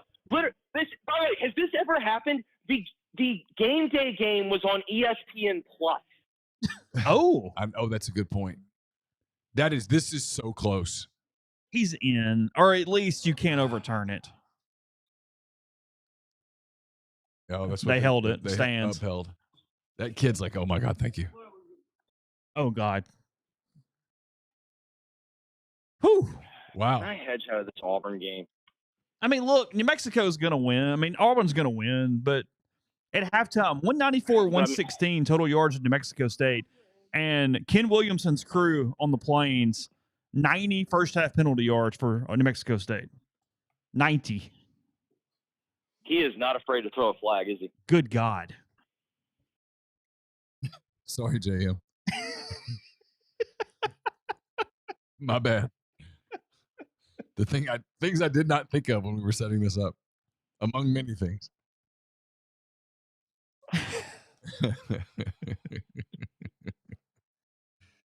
Oh, it was confirmed. Not even stood. Okay. Oh, okay. Got it. Well, there was that one angle where I did think he got in. Yeah. And then there was that one angle where I did not think he got in. I will say live, you thought he was in, right? Like I did. Yeah. Well, I didn't think he fumbled. I just thought he was tackled into the end zone. But live, I thought he scored. And then, Yeah. Things went to hell. Big win for App State. I feel like I've seen New Mexico State play at some point this year, but I don't know who it was against. Probably. Did you watch any week 0? It was Mercer, wasn't it? Was it Mercer? No, week 0 they played UMass. Like that was the game. Okay. Yep. All right. Yeah. I was gonna say, if you watch New Mexico State Mercer, I've got questions. I really do. No, I remember it was week 0 though. Like, you're right. There was like a couple games on. I remember going, Yeah. oh, okay, fine. Yeah. Okay. Yeah. No, Mercer played UNA that day. I did watch some of that actually. And then Jacksonville State played UTEP. Okay. That was the CBS Sports Network CUSA doubleheader of the day to start the season off right. I'm gonna tell you, boys, there wasn't more free money this weekend than Wyoming minus 13.5 at home against Hawaii. That was the freest money of all the money. Wyoming wins by Especially after 33. If you go into Wyoming, you better bring a lunch pail. And if you're Hawaii and you're going to the altitude and the colder weather after that travel, and you go play in Laramie, they lost by 33. And they beat Air Force last week. Yeah, so Wyoming took them Hughes seriously. taking over at halftime, and they're moving the ball here. You know that's coming in the press conference when they rout him in the second half. Is that he had to take the joystick and the controls at the break. I just need Iowa minus 3, and I need North Carolina to win straight up, and I'm having a good day. If he can outscore him 28-0, I'll let him take all the credit he won. I'll make a deal. I'll make a deal with him.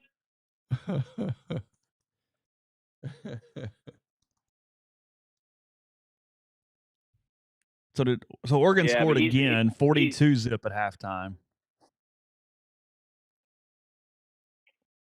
This is a pretty bad day of football, right? In general. Yeah, it's pretty rough. Did we get anything tonight that's even somewhat okay? I mean, I'm hopeful that Washington and Oregon State's going to be a good game. Yeah, sure. What time's the kick? 6:30. Oh, good. It's on a 9:15 kick or something. Kentucky, South Carolina is not the worst game in the world. It's okay. Because the other thing, too, is, look, I'm not going to watch a ton of college basketball, but because it's a football day, the college basketball schedule was horrific today.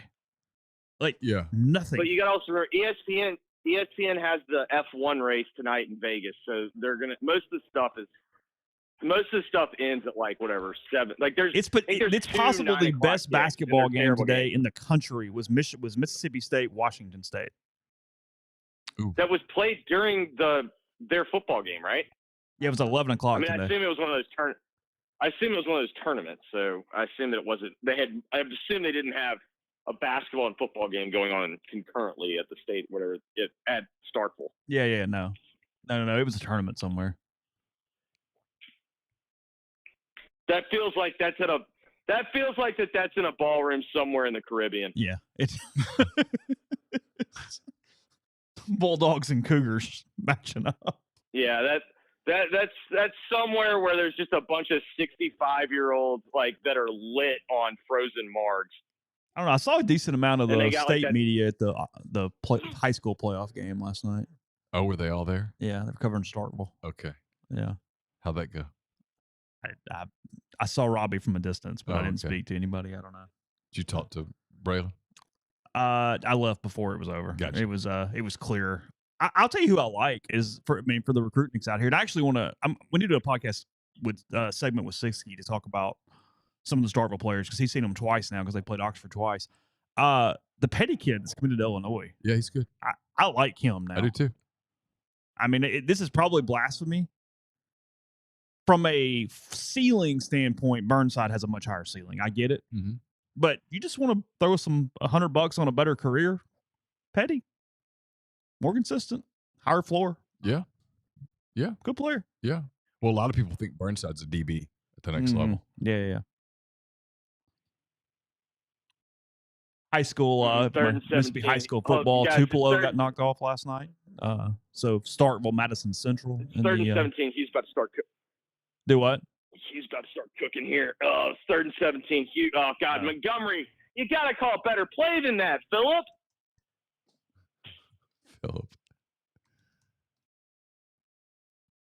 God, Hugh got you down there. He got you down to the red zone.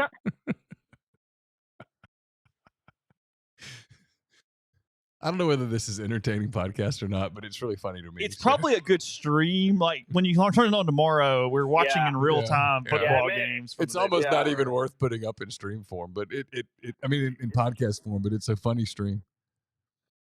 It's a watch along. Yeah, that's what it is. It's a watch along. By the way, you got it right about a ballroom, but it was a casino, Jeffrey. I would never have had this on my bingo card. Mississippi State, Washington State played in the Mohegan Sun in Uncasville, Connecticut. Oh, wow. Yeah. Wow. Yeah, that's the Northeast.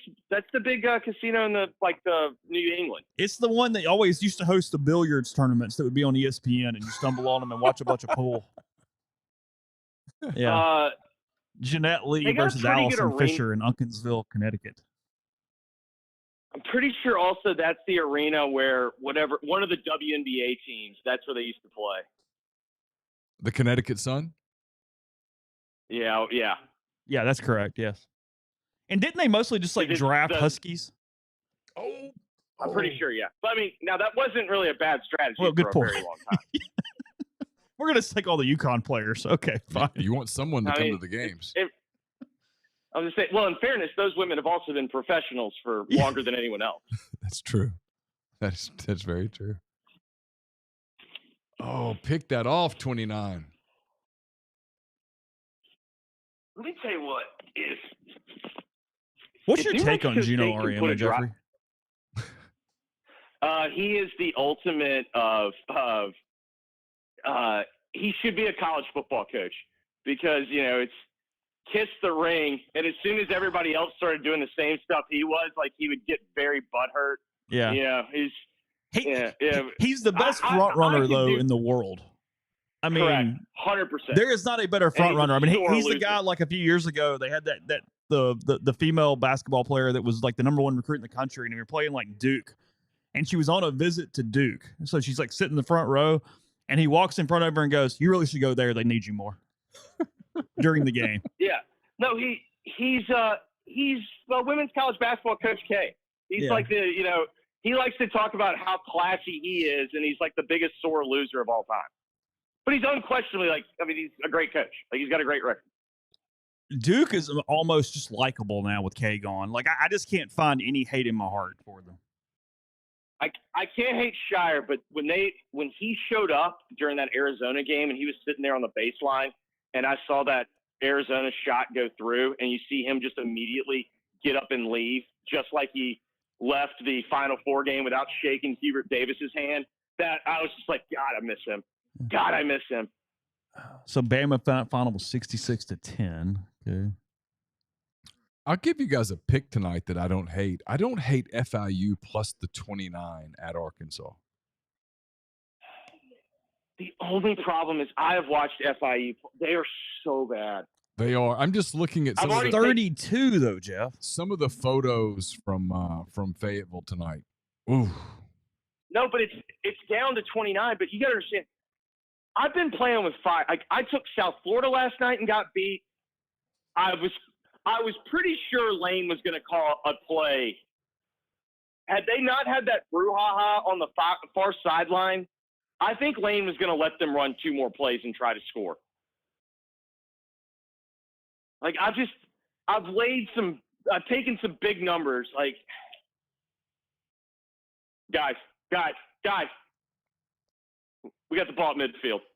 Oh, who is we? Auburn. The Aggies. Oh, we've switched into one here to look. I'm really confused, Jeff, because you're betting on them, but then rooting against them, and I'm getting whiplash on the back and forth. Chase. I got discombobulated there. I will pay if they can put a touchdown up here. It's about to get weird. So the worst thing that can happen is Auburn wins a close game. You know, he loses the money that we go Correct. to feed his child, but he gets to see Hugh lose. I mean, it makes sense. I mean, correct. The worst case scenario is Auburn wins by anything less than, like, Auburn never having the ball with a chance to go cover. That's the worst thing that can happen. The best thing that could happen, I think, at this point, I'm punting the bet. Sorry, Josie, you'll be okay. Yeah, I mean, the baby might not. Anyway, she might not eat. We're just gonna go to generic for baby food. We're not even at baby food yet. What are you talking about? It's not expensive. No, we'll get the formula from Costco. Yeah, we'll go get the plus side, the value side. Come on. She can wait a couple more months on the smock dresses. You just need the onesies. Correct.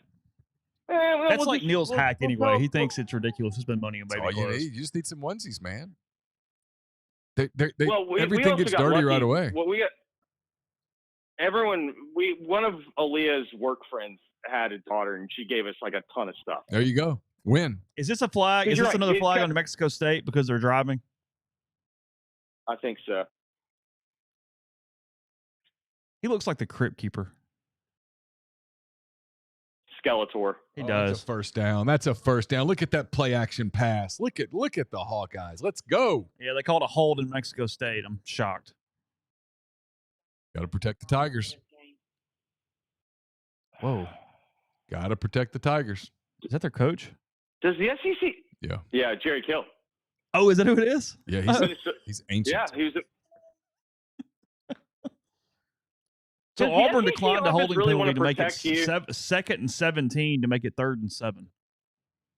Yeah, have you seen this kid throw? Okay. Let me tell you what. Whatever your best blitz play is, your blitz beater. That's what they better be running. Oh, they were dropping 8. Timeout. Mexico State called timeout.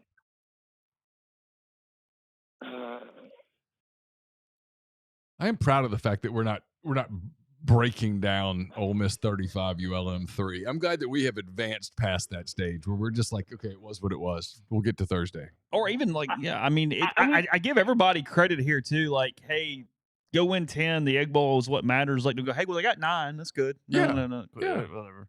Yeah. I mean, your floor now is what? The Outback Bowl? Probably.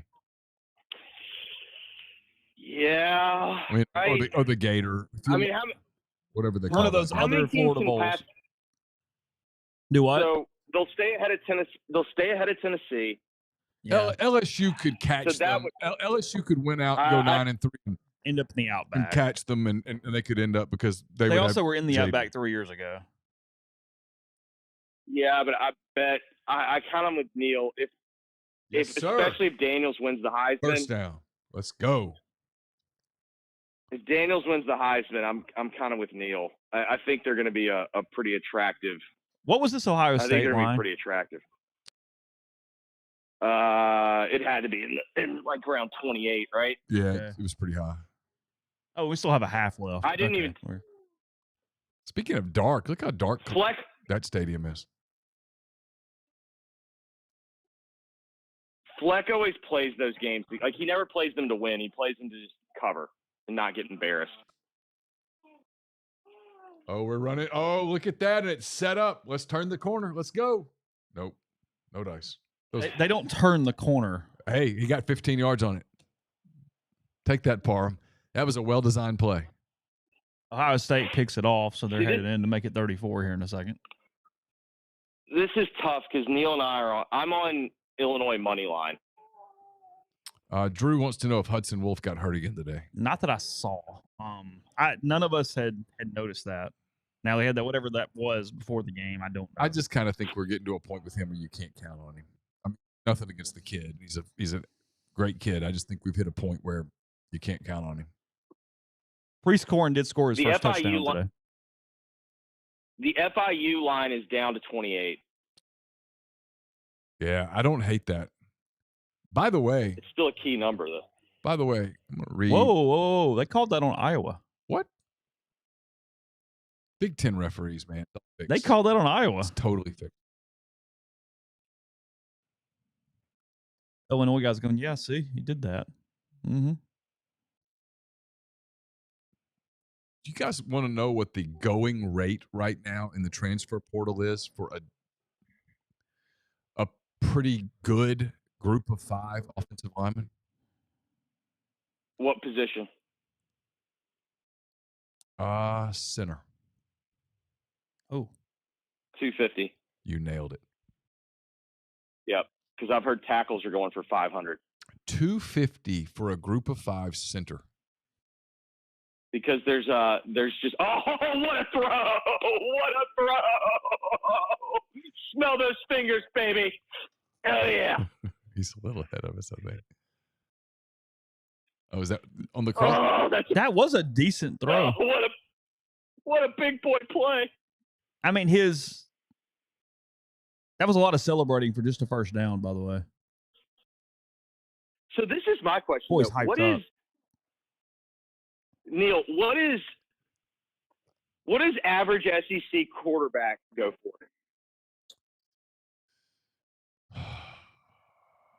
600 to 800. Somebody who you know has to start. Yeah. I mean, 6 to 7. Yeah, 6 minimum. Because obviously, like Nico or whatever, but like Nico was a big time high school recruit, so like obviously he's the high end. But like, well, I mean, Ole Miss put a lot into a backup this year. God, Georgia's peaking. Yes, this has they been are. extremely businesslike. This is just extremely businesslike. Oh, he got the corner. The first down. I mean, they've got better players than everybody else.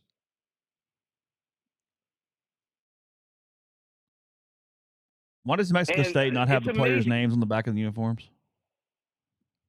Because they play for each other, Chase. Yeah. It's Mexico State. Like I get that was a thing, but no, it's about team. Was it Houston that put them back on the jerseys? It was O that had taken them off. Yes. Yes. Houston. Ed was going to do the USC thing. No names on the back of the jerseys, black cleats with the white laces. Yeah. That worked real well. Houston said you want to play for the name on the front of the jersey and the name on the back of the jersey. Yeah, he said he wanted the mamas to see their boys. Yeah. I remember that. It was a question in the press conference. Yeah. Boys, we got first and goal. Yeah, we do. I know. This is getting interesting on the plains. The other thing is, this isn't fluky. No, they're just moving. Yeah. He's got they've outgained them. He's got to coach the Iron Bowl in a week. After losing to New Mexico State, would that be a problem? I mean, Nick Saban's going to want to introduce him to the rivalry. Maybe he can get it all back and beat Nick next week. No, because here's the thing. That game gets weird, I hear. I firmly believe this. No, but you kept always hearing, who's going to be really, really nervous about Auburn hiring Hugh Freeze? Nick Saban. Nah. I find that hard to believe. Is it possible you don't embarrass him so that maybe you keep him around an extra year? He's going to get another year no matter what. So then beat the hell out of him. Yeah, just beat the hell out of him. He's going to have a really good plan, though. Yeah, he'll need one. 38-10, Georgia over at Tennessee. Here's the question, though. Carson Beck's like 23 for 28 for 275. Here's the question, though. Is he going to say that they were planning for Alabama? He would be advised not to say that. You can't lose these games at Auburn and get away with it. You just can't. Whether you should be able to or shouldn't is a different conversation. But guys, you can't.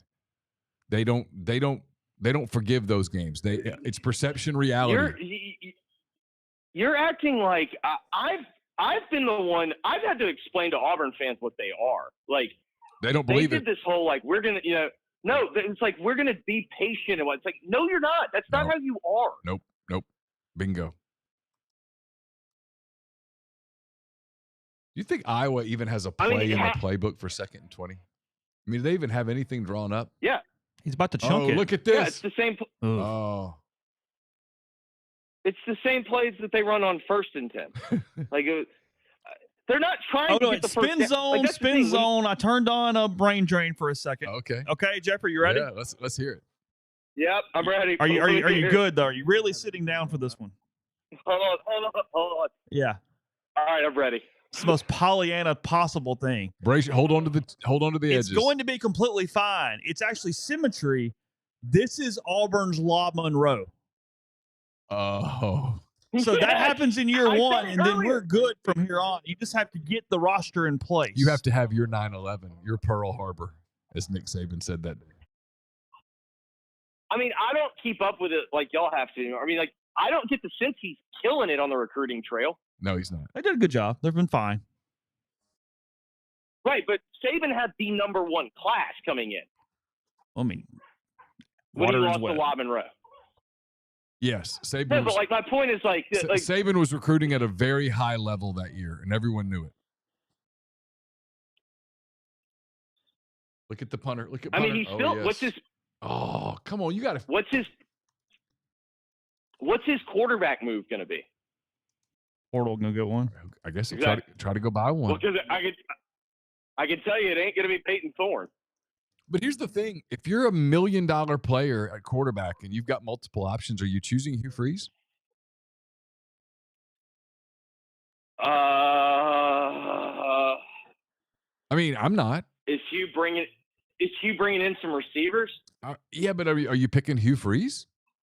Because if you're good enough, no. But I mean, I've been the guy that says like this idea that he's a quarterback developer is so patently false. No quarterback he's ever had has gotten better. Whatever they are is what they've been. Do the dumb stuff. Just run your offense. It's working. It was a double reverse pass on 1st and goal. They practiced it all week. That's what happened. And fairness, this might give him a little bit more room to throw that seam pass.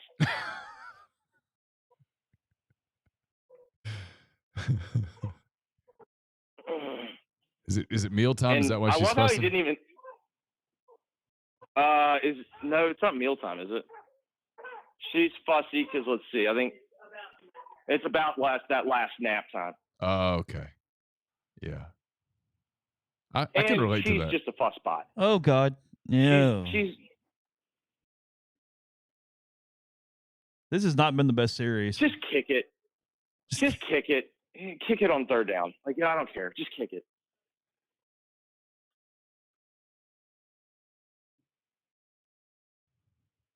Man, I didn't realize he was calling defense now, too. Yeah, he's drawn up a couple of really good ones in a row. Ooh, Minnesota working with that defense. Good run, Gophers. Down 30-0. Is Chip Kelly going to keep his job? Are they winning today? They are up 27-10, about to be 28-10. Ooh. I mean, if I'm yes! He was gonna fall down at the 2. God, he was gonna fall down at the 2. But he didn't. Did I not tell you? Did I tell you that gives them more? That gave them more room to throw the seam pass. You nailed it. It was all setting it up. That gave him a better look. Hugh turned over the 3rd down defense to somebody else. Yep. God. By the way, you know he's used that excuse. You know he's used that excuse before, right? 3rd downs. When he was at Liberty his first year, and they played Syracuse, and they went like not the Syracuse game, not the hospital game. I do like that hoodie though. It's a good looking hoodie.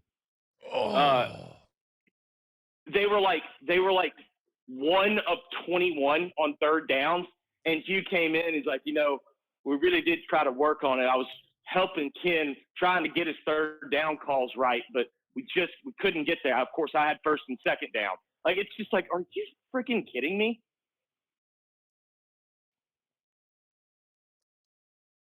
Ooh, boy.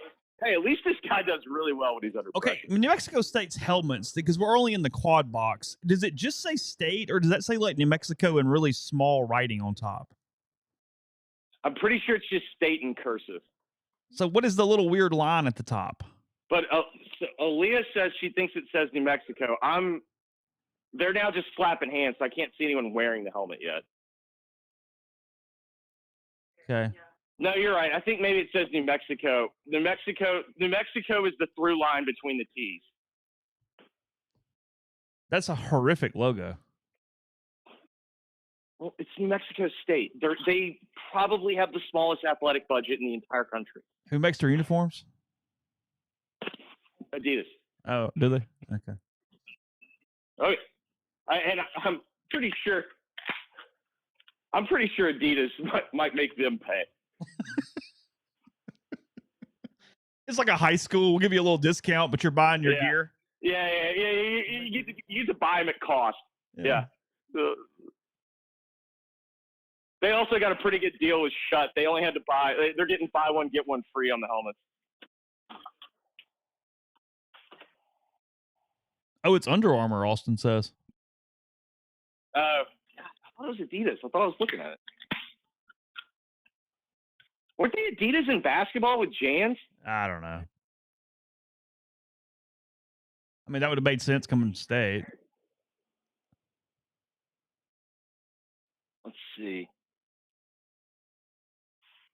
I don't even think Kill's wearing Kill's just wearing just military gear? appreciate. It's not like New Mexico State military gear. It's just gear. Yeah. No, they're right. It is Under Armour. I thought they were Adidas.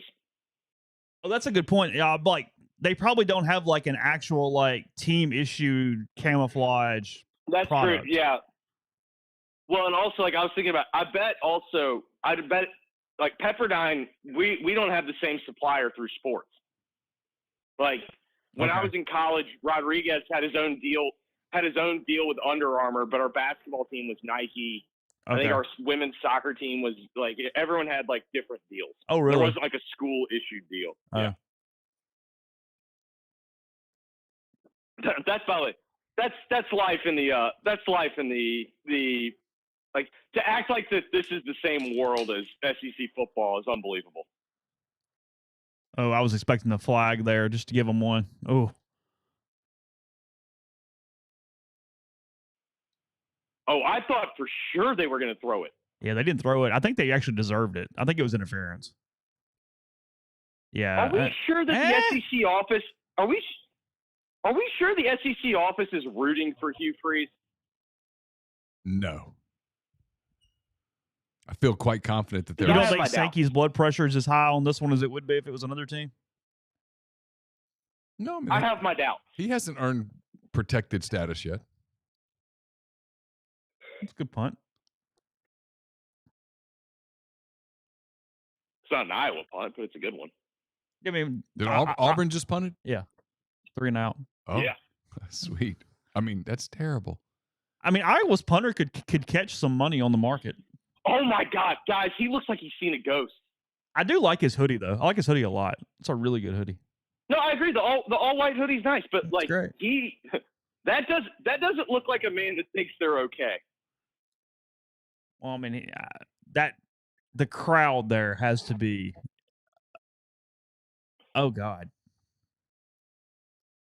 he could have been at Liberty just enjoying a nice Saturday. Oh yeah, who'd they play today? I don't know. Beat the hell out of somebody. I mean, they did. They beat the hell out of somebody. Had it made.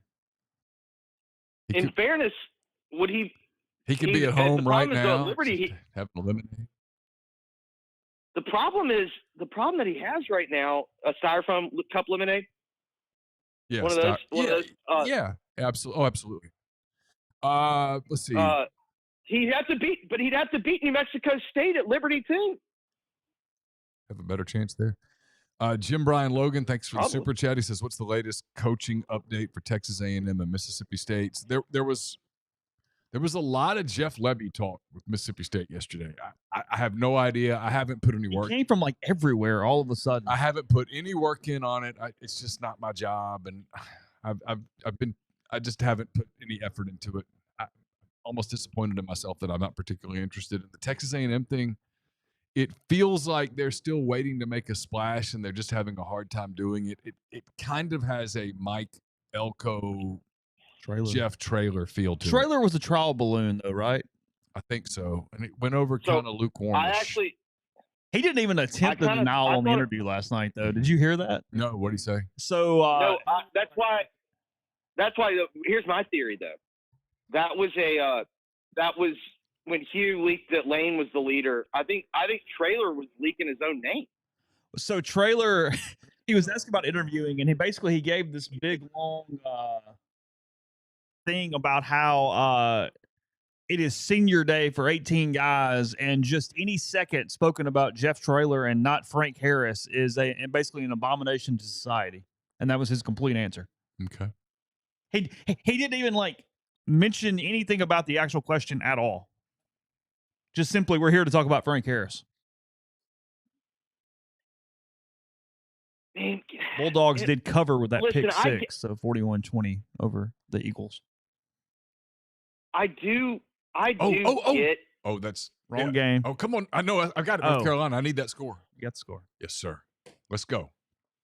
I do understand how Traylor makes some sense, but man, wouldn't y'all be scared shitless to give it to a high school CUSA guy?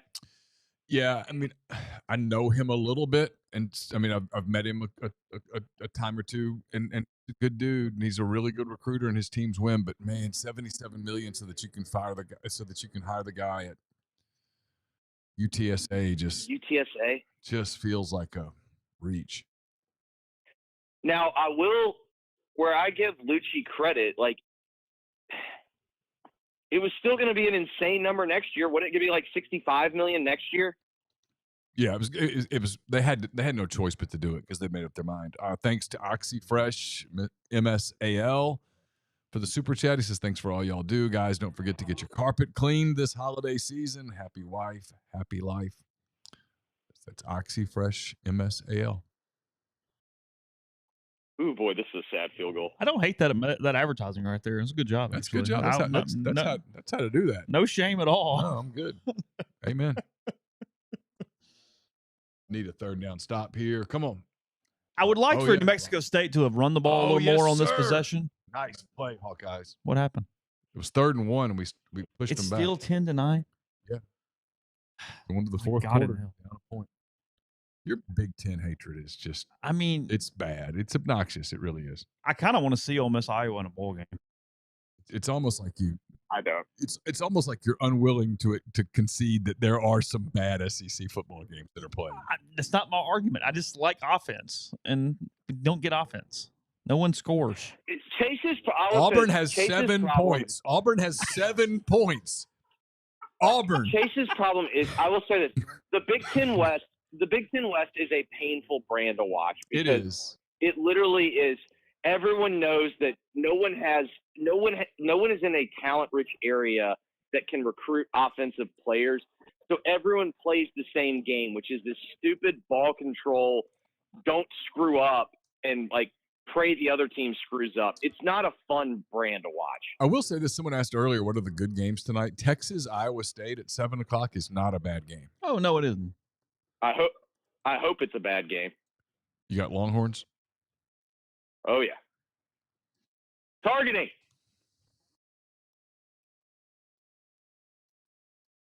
Nah. All right, boys, get your 4s up. It's that time. Here We're we go. going into the 4th.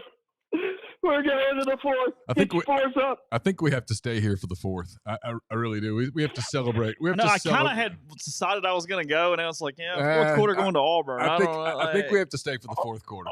Hold on. I'm gonna do something I shouldn't do. Dax Barron, thank you so much for the super chat. Says loving this New Mexico watch party. First time I've got to watch post game live this year. Appreciate you guys. Thank you, Dax. Appreciate that. Just in case. Got the champagne. That's mine. What did you do with the rest of that bottle the other night?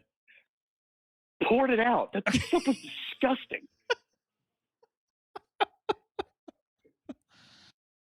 Did you get drinkable champagne the night the was- Cubs won? Or was Yeah. it crap champagne? No, it was decent champagne. Was it decent? Yeah, Okay. but the problem was it was on top of most of a bottle of Baker's. Oh, God. See, what happened to me that night? Oh. What happened to me that night was the adrenaline was going so hard that I didn't realize how drunk I was getting. Yeah, that was an electric baseball game. That game was wild, man. And if you were emotionally hanging on every pitch and you were just drinking and drinking and drinking, you didn't realize how bad it got. And then the champagne afterwards, and then when the adrenaline wore off, it was like, oh no, this is bad. And it was one of those things where Laura was like, I don't feel comfortable leaving you in here by yourself. I'm just gonna let you. I'm gonna stay here with you. How are my Pokes doing? Oh, you took them today? Wyoming? Yeah. They won huge. No. Oklahoma State. I wish. Oh. No, I took Oklahoma State. They fell behind by 2 scores, but then they made it respectable at the half. Oh boy. Wish there was a way to switch something different to the Oregon Arizona State. By the way, they there. still have their guys in. Yeah. Well, they're trying to make a statement. Why 4th and 1? Why not go for that? What game? The Illinois kicked a 29-yard field goal on 4th and 1. Because they wanted up 4 feels like they don't want to. Yeah, they want to be up a touchdown. Where they don't want to be up a field goal where a field goal could beat them. They want to make Iowa march the field because Iowa only marches the field once every season. Well, and they already did it once today, so it's like they're Yeah, I already mean, out. 10-9 feels like a big game. 13-9 feels like a big lead. But a touchdown covers. They wanted to make it a 2-score game. Yeah, a 2-score game. That's 2 field goals.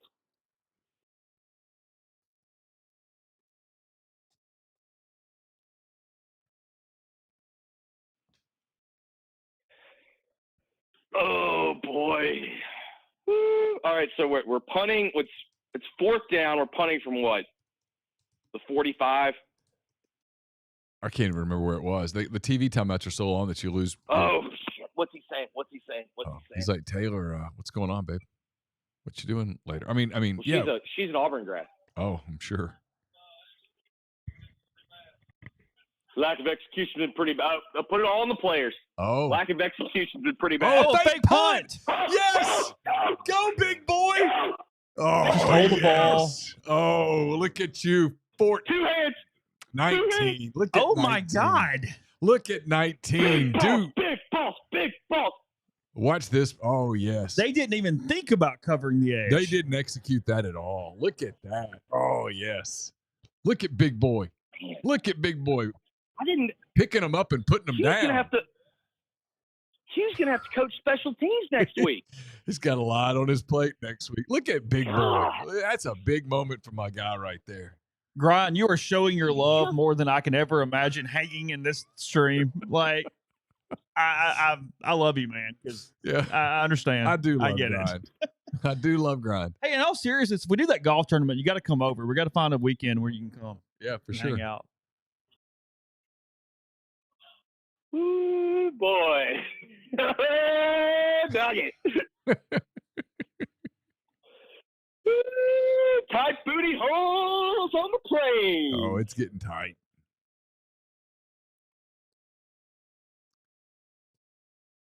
No, 19 is so exhausted. They just showed him breaking the huddle, and it looked like he was about to pass out. that was as hard as he's run in a long time. That's the fastest he's ever ran in his life. I was really worried about a fumble because of him being tired right there. Like, He just get covered- down, I mean, hold the ball. He covered up. 2 hands.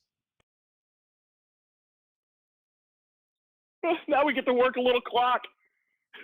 Oh yeah, we're running clock now. We got a chance to put this thing away. Ooh, boy, this is such a big possession. I mean, you punch this in. It's Boy, Ron is aware that he will throw Ron under the bus, right? well, if not, he's going to find out soon. You have 7 points. How are you throwing him under the bus? Chase, you covered him for 6 years. Okay. Turn it. Okay. Don't get out of bounds and a hold. That's interference.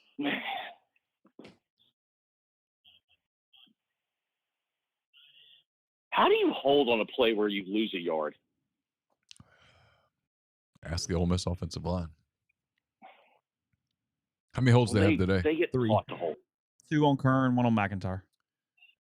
And a false start. They get told to hold every play. Austin, thank you for the super chat. Took my Claritin today, Neal, going to see my cat hot. Have fun. You might, at some point, you got to get around the cats, man. We're not hating Auburn as an entity, Grind.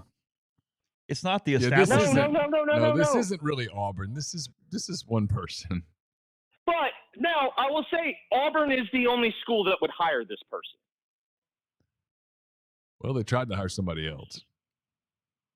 Well, that's true. I don't like that.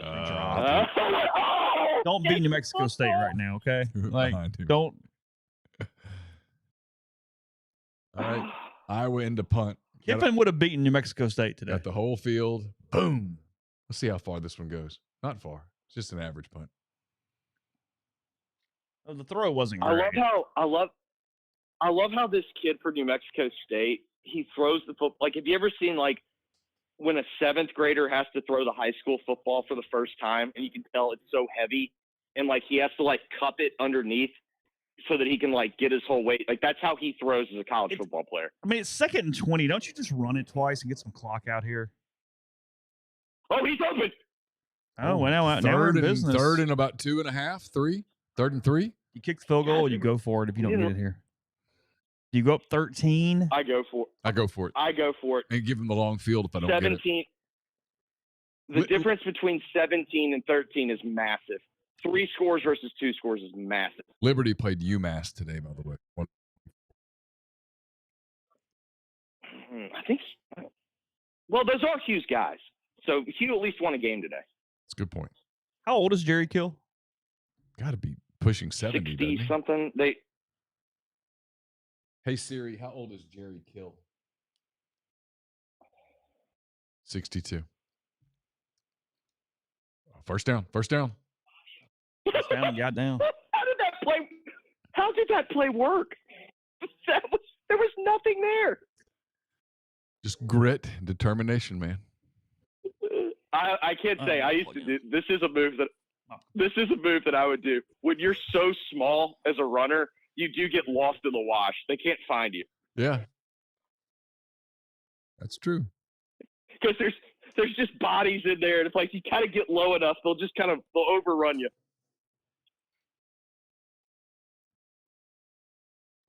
Clemson. See how nice it's been that we actually called him on the Skype. I know it's actually like, we had better. to mess up. Yeah. Hold on to the ball. Oh, did he fumble? Yeah. Oh no. No, they're saying he was down. But he was down. Oh. They whistled. Okay. They whistled him down. They already said down by contact. Okay. Or whatever. I think they said forward progress stop. Oh no, that was out. Ooh. Now I think they'd blown the whistle already. That was out. It was out. There was no clear recovery though. They're going to give Auburn the ball here, and what I hate about this but is if he that blew the whistle, they can't. Yeah, they can say it was a clear recovery despite the whistle. But the problem is, like, you blew the whistle so early. How do you know that nobody was going to move toward the football? Right. But they're about to give Auburn the football here. Is he challenging, or is it a review? I don't know. I can't tell. We can't turn any audio on because if we do, we can't monetize the YouTube stream, and we'll get reported. All right, let me rewind it. Let me see what he said.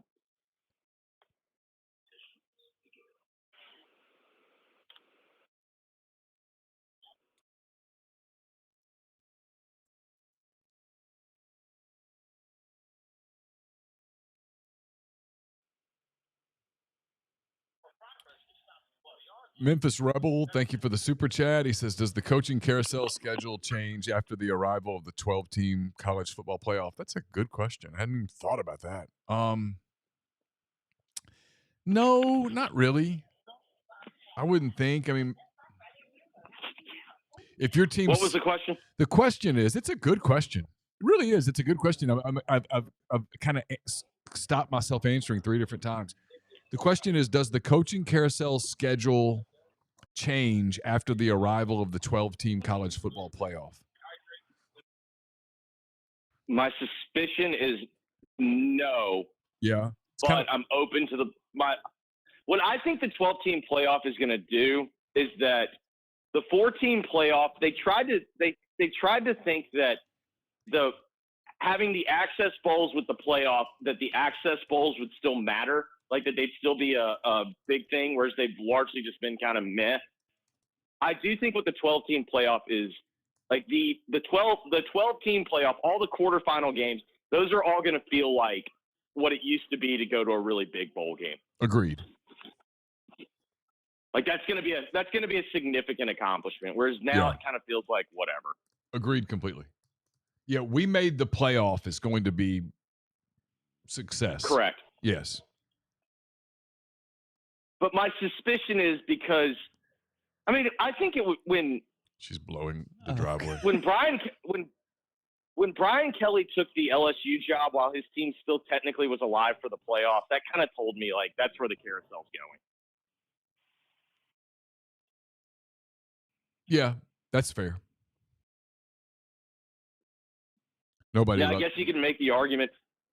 Fickle probably cost himself the Notre Dame job by being a playoff, but Hugh's body language was not good, so they must have ruled that it was standing or something. They must have ruled they blew the whistle. Yeah. Oh yes. Yeah. Oh good. The whistle blew, baby. That's the biggest upset of the night, right? To the 4, 3rd and goal at the 4. They are setting up for this field goal. They're eating some clock. Yeah, but this feels like disaster zone. 21-20 Auburn wins. Oh. Incomplete.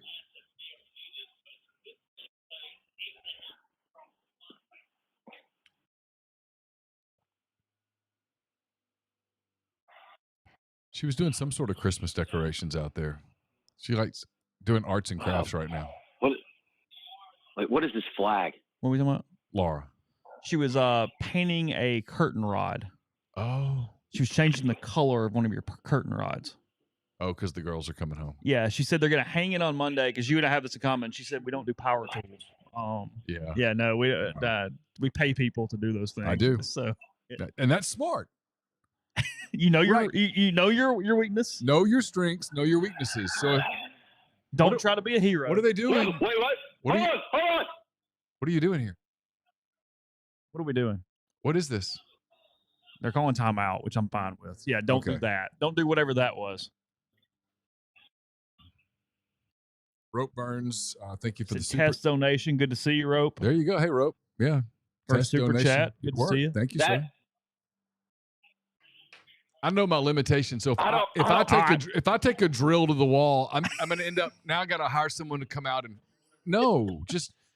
hey, you come out and hang this thing, and I'll pay you. I've said this for all the podcast people. I am great with garbage disposals, and anything else I will pay, and I will not try to touch it. I do my own yard. I can edge, mow, all that stuff. So I don't pay for that. But like if it's someone, hey, we're gonna hang TVs and stuff, I'm gonna hire somebody. And if that makes Did y'all take my van card. Have you watched the new South Park special? No, not yet. The richest guys in town are handymen because nobody knows how to do shit anymore. Oh, that's a good point. Yeah, that's good. You hang your own TVs, Jeff? I did with the help of my father-in-law. Okay, all right. It was a 2-man operation, but we had the drill bit. We had it all. He was the project engineer, and you were just a helper. I was the engineer. He was the lead. What do you call it? Like I was the architect. He was the contractor. He actually drilled the hole into the wall. Most of them, yes. Okay, yeah. Oh my God. I love this, but I hate this. Oh, 4th and goal. We're going for it. Oh, did he get a foot in? Oh, Touchdown! I need a replay before I celebrate. I refuse to celebrate until I see it. I think a foot was in. I swear I think a foot was in. Oh my God, this is the greatest day of my life. As Jeffrey sits with his wife and newborn child. My daughter's asleep. The greatest day of my life. Aaliyah's like, you know what? I'm leaving. Okay, catch, ball. Yep, bang. They're kicking the extra point, baby. Oh, yes, sir. People are leaving. Oh my God, this is so amazing. Oh my God. God is good, guys. God is good. Oh. He holds us in his arms so lovingly. What a Christmas present. Santa comes early. It's a Thanksgiving miracle. Jeffrey, you're losing money on this game. Yeah, but he's winning. It's worth it. Do you realize how much post-game content I'm going to have to go consume now? Oh, the brain drain. Fill us in, Chase. Yeah, Chase, how we doing over there? They're kind of getting to like the inconsolable level where you're not even getting a lot of like takes. It's just lots of characters on the chat screen. Oh, how many people are still in there?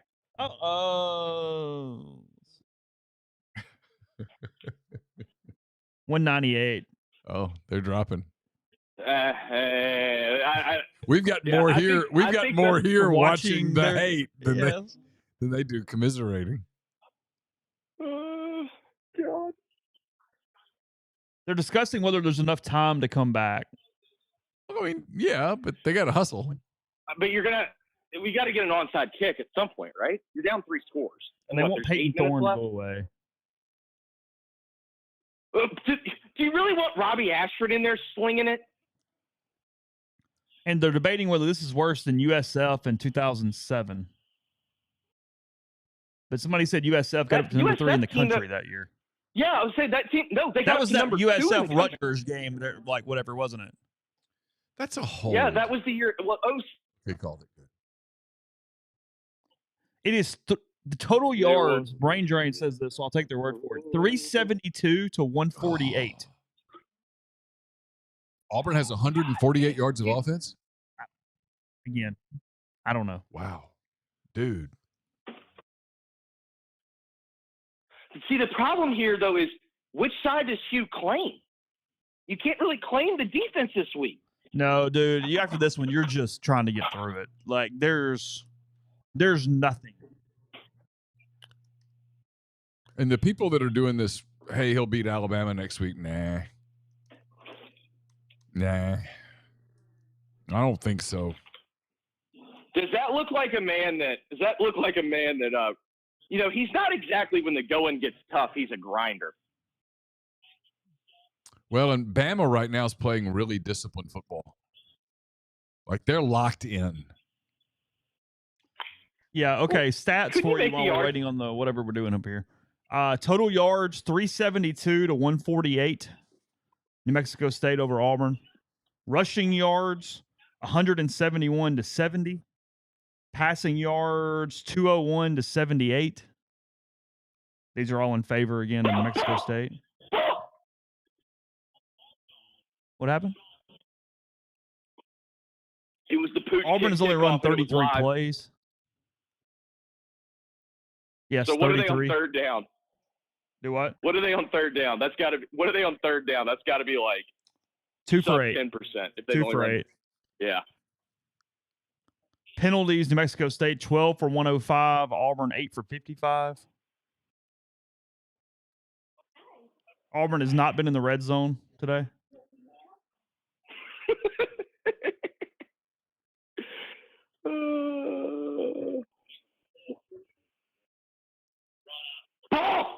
He got on it.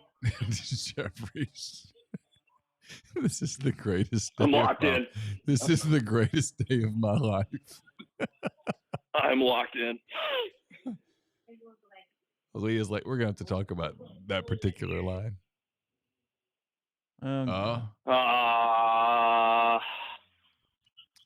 they gotta hustle, man. Yeah, I mean, if they're gonna make this happen, they gotta hurry up.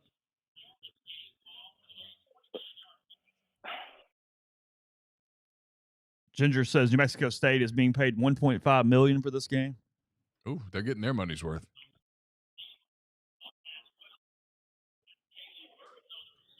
Clemson 28-14 over North Carolina for anyone who's curious around the country. I'm curious. I have the North Carolina money line on McCready Siskey. It's not looking Arizona good. State has scored, so 42-3 now Ducks. Ooh, that is a sad field goal. Yeah, that is a sad field goal. Man, I'll tell you what, Peyton, keep trying that throw late, buddy. Keep on having that clock in your head. Make that throw next week. By the way, Oklahoma State leads Houston 33-23. Oh, really? Yeah. Okay, so Oak State's up 10. Okay, I'm not going to turn that game on because I'm winning now. Tulane wins again, 24-8 over FAU. Okay, that's a first down. Clock's still moving. Georgia knocks off. Georgia beats Tennessee 38-10. Yeah, Auburn winning or losing this game and that being Ole Miss's strength of schedule is not getting you into a certain bowl game. So, and just enjoy the win. Quit trying to find a. Get him! My favorite part of this entire day is being like 2.5 seconds ahead of Jeffrey. Yeah. Maybe I rewound a little bit. What is New Mexico State's record? 7-3, maybe 8-3. Oh, really? Yeah. They're at 8-3. Yeah, no, they're a good football team. They're going 9-3. So, I mean, they're going to a decent bowl for their standards. Well, they've got Jacksonville State next week to go. But they'll get in. Oh, because everybody getting in. Yeah. Well, they could be the CUSA. Their next week is to go to the Conference USA Championship game, I think. Is it really? Huh. Yeah. Is Liberty in that yet? They are, but I don't know if they're eligible. Yeah, that's what I meant. Okay.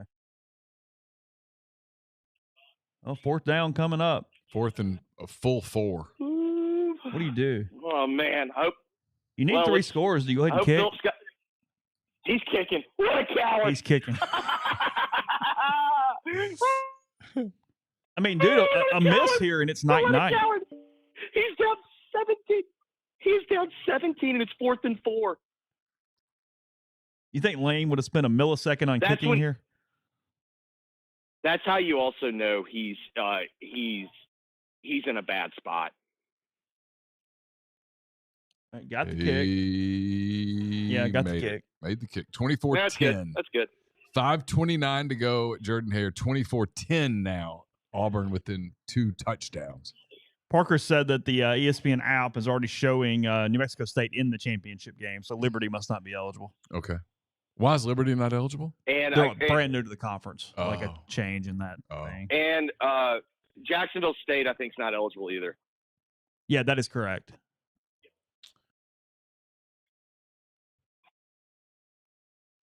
So, like, what, 7 minutes left? Or is it less than that? It's 5.5. 5.5. No, okay. it's 5.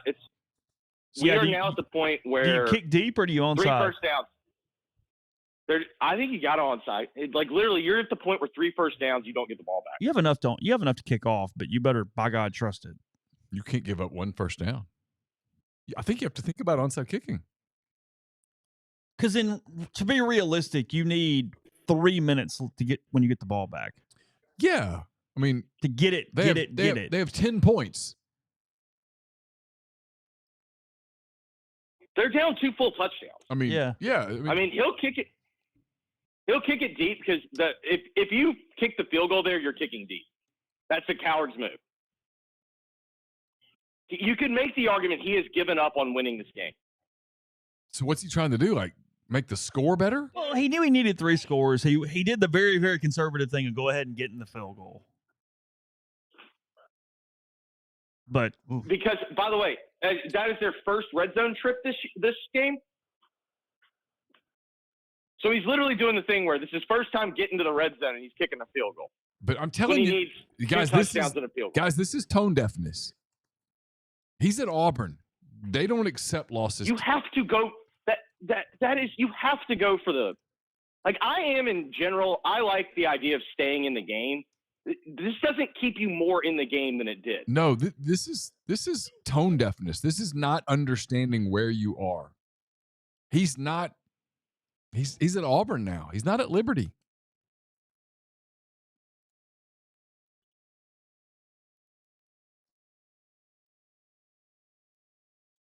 That T-Mobile song gets stuck in my head all the time. They won't raise your rates at T-Mobile. What is Jardiance? Is that one of the weight loss drugs? Jardiance. Yeah, it's. I think it's like hey, do you want to not lose weight and stay like upright? Jardiance. Oh, okay. I don't think though. It's not like it's not Ozempic. It's not Ozempic where it was like designed for diabetes and then people use it as a weight loss drug. I think it's like lowering your A1C. Gotcha. I don't have sound, but it looks like the Auburn people are wanting him to kick it deep and play defense. Oh, okay. That makes two of us. Kick it deep, baby. They have 3 timeouts? I don't know yet. I think that the score bug was showing 3. Got to think about 3 timeouts. timeouts. Was showing 3, but did they take the timeout though on that? That didn't go 10 yards. They onside kicked it and did not kick it far enough. Well, but New Mexico State touched it first. But New Mexico State touched it. Yeah. Oh boy. That was New Mexico State being really stupid right there. I think it's New Mexico State's football right there at the at the Auburn 44. Aggie ball. Yes, God, yes. I'm going to church tomorrow.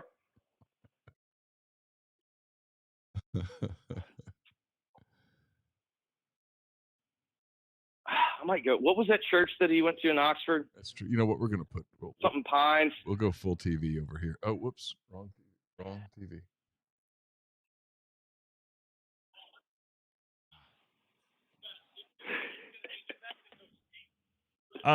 He's not getting fired. No. No, this does mean he can't lose his better job win this next year. He's putting himself where next year. He better win. Next year's going to get weird. Have we had anything in the red zone in this Illinois-Iowa game? Red zones are so overrated. Okay. Yeah, because remember I got mad that they went for it on 4th and 1. You know the problem here is you change something, Neal. I get what you meant we're doing, but superstition-wise, what are we doing? We're touching things. I changed TVs twice. We're good. Oh, okay. All right. I refuse to believe that that's even possible. Yeah. Says the guy who puts strokes of deodorant on for starting pitchers. Changing a TV is one step over the line. Look, if we get but that was in the middle of a playoff race. Yeah, and if we get Ohtani, it's just a matter of wearing the right jersey every day. Oh, there's going to be a system in place for that. That's going to take a bit to work out. By the way, you're about to watch maybe one of the greatest moments of Dad's life. By the way, the next 3 weeks have a chance to be really intense for me if all the reports are true. Oh, I know the answer is just run the football and run the clock, but a little play action over the top here. Don't do it on 3rd down. Are we buying this idea he's really going to sign a short-term deal? No, I'm not. But I'm starting to buy that he's down. I'm starting to buy that he's down to 2 teams. Doyers and Cubs. Yeah. I wouldn't feel great if the Doyers are in there. Yeah, it just feels like Dodgers, doesn't it? It's felt inevitable for a while, but I don't know. Hey. That's incomplete. I think being on the Cubs would be more fun, and I'm a Cardinals fan. If I'm baseball, I'd rather, and I know I'm a Cubs fan, and this is going to sound biased because it is biased, but I think it's also objective. If I'm Major League Baseball, I'd rather have him on the if it's Cubs Dodgers, I'd rather him be a Cub. That gives me another very viable, marketable team. I can buy that because, yeah, I can buy that. But I will say this. For all the crap LA deservedly gets about kind of being a bad sports town, Dodger fans are pretty good fans. They are. Like, they're actually, like, more than just – they're not, like, fair weather. Like, the Dodger fans, like, they show up. He's the most recognizable player in the game. I'd rather have him in the Central or Eastern time zone. Well, I mean, they'd rather have him in New York, but – For sure. I mean, I think they'd love to put him on the Yankees. They just can't afford it. Are these Auburn fans dancing actually in real time? Or is this like from earlier in the night and they're using it on tape delay? Appeared to be in real time. Holy cow. Have they quit?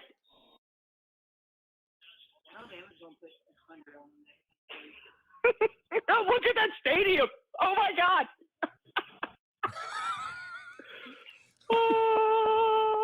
Oh, my God. It's going to be a year. This is such a disaster. This is such a disaster for him. He'll handle it so well. Yeah, this post game's got bad all over it. Bad. Oh, my God. Goodman's If column you're Jimmy, tomorrow. Where You know, he's like do we know what sharpening game the Jimmy was at? fangs right now. I don't know where Jimmy was. They were at they were at Oregon last week. I don't know where they are tonight. Jimmy needs to get on the phone if he's not there and tell Hugh, you better not say a damn thing.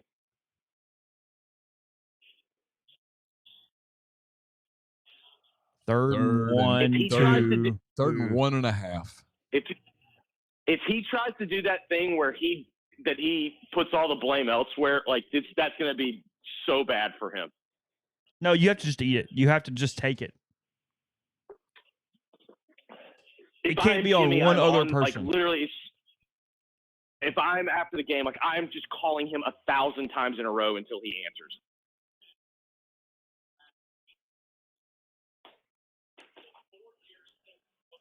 You're just eating the clock right now. You're just taking 30 seconds off the clock. You get a first down right here, and it gets pretty tenuous for the Tigers. Why did he not call timeout? I guess he's hoping. You gotta. I mean, you know, that boy. Oh, great football play. Nice play. Great football play. That was smart. Perfect. First and 10 It's at a the perfect 19. football play. You have to use your timeouts now. New Mexico State's the better coached team in this game. It was a good play right there. Or did we freeze? Yeah.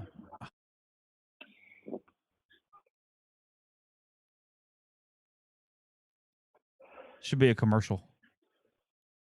There we go. First down. Let's go. Hey, when are they going to take their timeouts? You got to take them now.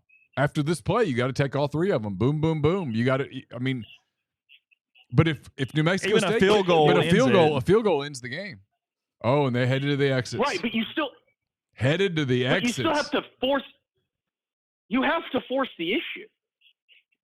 They quit. 13 to the 13. They're not even playing defense. No. Oh, he's open. There he is. Oh, God. Iowa's throwing a deep pass. Oh! Yeah. Got to hold, though. Got to hold. Did they? Yep. No. He means like they got to get stopped. No, we're watching Illinois, Iowa. Illinois held. Yeah, I know. Oh, yeah. No, there's no penalty. Yeah, there is. Yeah, holding on Illinois. They called it. Are y'all ahead of me on that? Because I'm on DirecTV. I don't know. Maybe we're behind. I don't know. Yeah, maybe y'all are behind. I think we're behind. Yeah, we are. Ball game. Oh, take it, big boy. He hasn't even taken his timeouts, guys. Oh, he's got a lane. Oh, to the 2-yard line. It's over. Okay, what do you want here? Do you want plays or do you want knees? Well, you have to run plays. The problem is, punch it yeah, in. because they have their Punch timeout. Punch it in. You're New Mexico 31-10 State. looks like You're New Mexico 31-10. State. Like You can ask the kids not to score. 31-10. Well, no, there's nothing more insulting than taking knees. Taking knees with 2.5 minutes left. Jen, don't tell me he missed the PAT. Don't tell me he missed the PAT. I have Iowa -3. No, I thought he made it.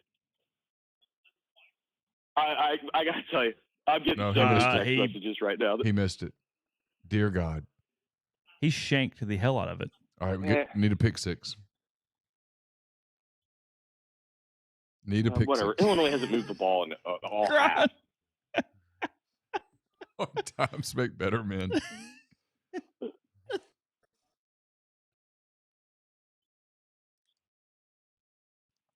I've got so many text messages right now. Oh, Arizona beat the hell out of Utah today. I didn't see that. Yeah. Oh, they quit! Oh my God, they quit! He's done Jed Fish has done I mean, if you're doing National Coach of the Year, he's on your list. Touchdown. A blowout at Jordan Hare. That folded arms look is the best. 3 touchdown loss. Yeah, I mean this with all the care. Grinder, are you still going to the Iron Bowl? Says he has no choice now. Wow. A 3 touchdown home loss in November to New Mexico State. Hey, but at least they're going bowling, baby. Whew. They're going to be 6-6. They're like Liberty Bowl. You might get to have Hugh in studio, Jeffrey. Yeah, he will not be invited. Will any radio shows do that with the Memphis connection? Yeah, I mean there are lots when he was at Liberty trying to get jobs, he would offer himself, and I said, yeah, but I can ask you anything you want. I noticed those invites started, those offers started going away. The New Mexico State team taunting the Auburn crowd. God. Whew. Oh. Don't pick on the kids. You hate it for the kids. Find the adults. Show us the adults. Don't show me the kids upset. Yeah, I don't. He's got to go back to Lotopoca tonight. I mean, he's got to go back to. All these people believed in Houston. Yep. You know what? This is. By the way, all you there's a lot of Ole Miss fans that also need to eat their words too. This guy's not as good of a coach as the reputation is. Ooh, Auburn was under 6.5 on a team over/under for the year. Like the under now. God, you thought you had cashed going into the day. Yep. UCLA You're probably already putting that, like you're already doing the math. UCLA up 25 on USC. That's a hold on 18. They didn't call it, but they should have. Doesn't matter.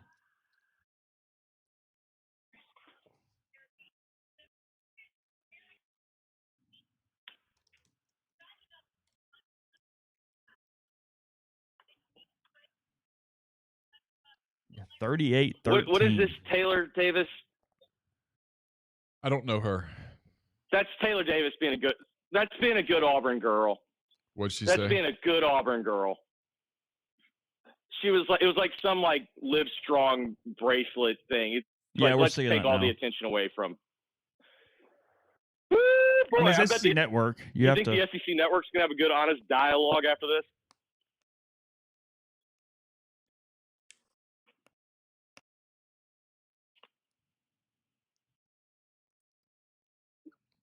He lost one. He shouldn't have. Just wasn't the one we thought. God, but they had a really good plan, Chase. They did. They had a really good plan. Gonna stop the clock. Get the first down. They're down 3 scores.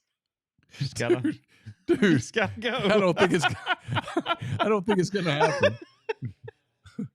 I mean, I appreciate your optimism. I do. Yeah, get down. You want to protect yourself there, Peyton.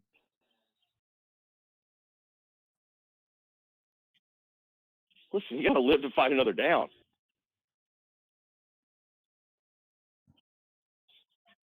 Oh, I don't. That's so good. Protect this house. Goodness gracious. Oh, what a week it's going to be. He has no idea what he's in for. The media scrutiny on this week is unlike anything. because it's Iron Bowl week. It's too. so big. You lost the Neal, cupcake game going into the Iron Bowl. Hold on, Neal. Huge Neal, hole there, and did you put out any feelers to see what how Neal? Did you put out any feelers to Camp Freeze after the Ole Miss game when they started to turn it on and see what his reaction was? No, I didn't. I'm going to be curious to see what the reaction is to this.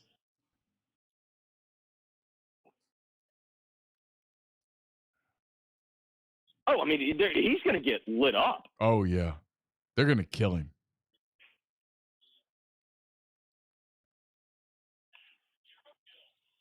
First off, he's not. It's not like he's a super he's already kind of been contentious with them. He already scolded them that they didn't know like a buck sweep was. Oh, Jerry's about to get a bath. Good for Jerry. Good for Jerry. That's a big win for them. What a job. 9-3. at New Mexico State. New They were the Mexico worst State. program in the country. I mean, what a job. Who? By the way, you think Auburn could hire him right now? Could have saved a lot He'd of do money. a better job. Could have saved a lot of money. What was the Georgia final? 38-10. Okay. That's a cover. 38-10. Oh, yeah. That was free. That was free. So 38-3 after the first play of the game. Yeah. Domination. Correct. Oh, look at that handshake. Oh, congratulations. He's just so happy for Jerry. Oh, that's going to be a spin zone. All credit to Coach Kill. That's a good football team. I told you all that.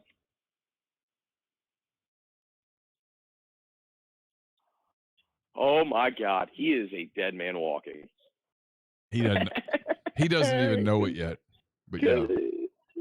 Jerry's like, I got to find one of those sideline reporters now. All right. Yeah. Where you at? All right. Let's do the interviews. They put our game on TV. 30. Oh, he's also doing. That is a 31-10. That's an awesome old man move. Oh yes, gosh, he's doing the thing where he goes and just congratulates their players.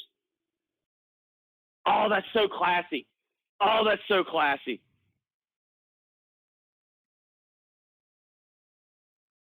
All right. I really need Iowa to march down the field and get a field Okay. goal. They've won the game now. I need a field goal. Well, you're not going to get that. They're just going to run the clock. They're either getting first downs or they're just going to run the clock out. All they got to do is break an explosive play. I just need one play, man. Don't. What was our over-under close? Don't steal my hope. A chunk. I think 30.5. This one was kind of higher, wasn't it? It was like.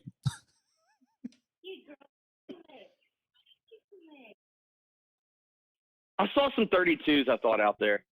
A 3-touchdown loss. I mean, Drew, I thought he could do well at Auburn. I mean, I did. I thought he would have some dumb losses and win some big games. I thought it was It's really year good one. but here's his bad loss. Every year. But it's usually not like this. No. I don't know. A Sugar Bowl team lost to Memphis.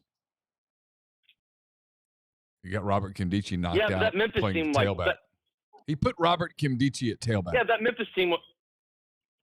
Yeah, but that Memphis team did win 10 games, and they, he didn't develop, but he was a first-round pick at quarterback. Yeah, that's true.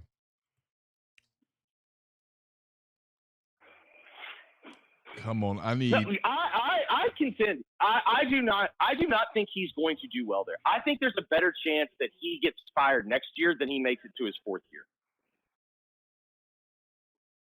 Yeah, I buy that. He does not have he was the right man at the right place at the right time at Ole Miss. All caps. Saban lost to ULM. This is not a hot seat loss, nor should it be. Okay. I mean, good for them. He is an incredible opportunist, and he's a great self-promoter. But the reality is, when you look deeper, he doesn't really – he is a lightning rod for attention, but he kind of does about the job expectation.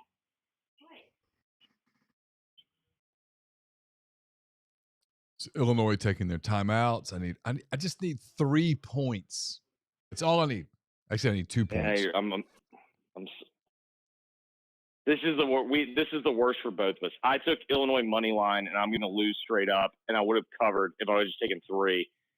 And you're going to not cover because they're just going to take knees now. Yeah. There's 2:52 left. You can't take knees now. Unless you get a first down, you can. I need like a 6-yard gain here and then a field goal.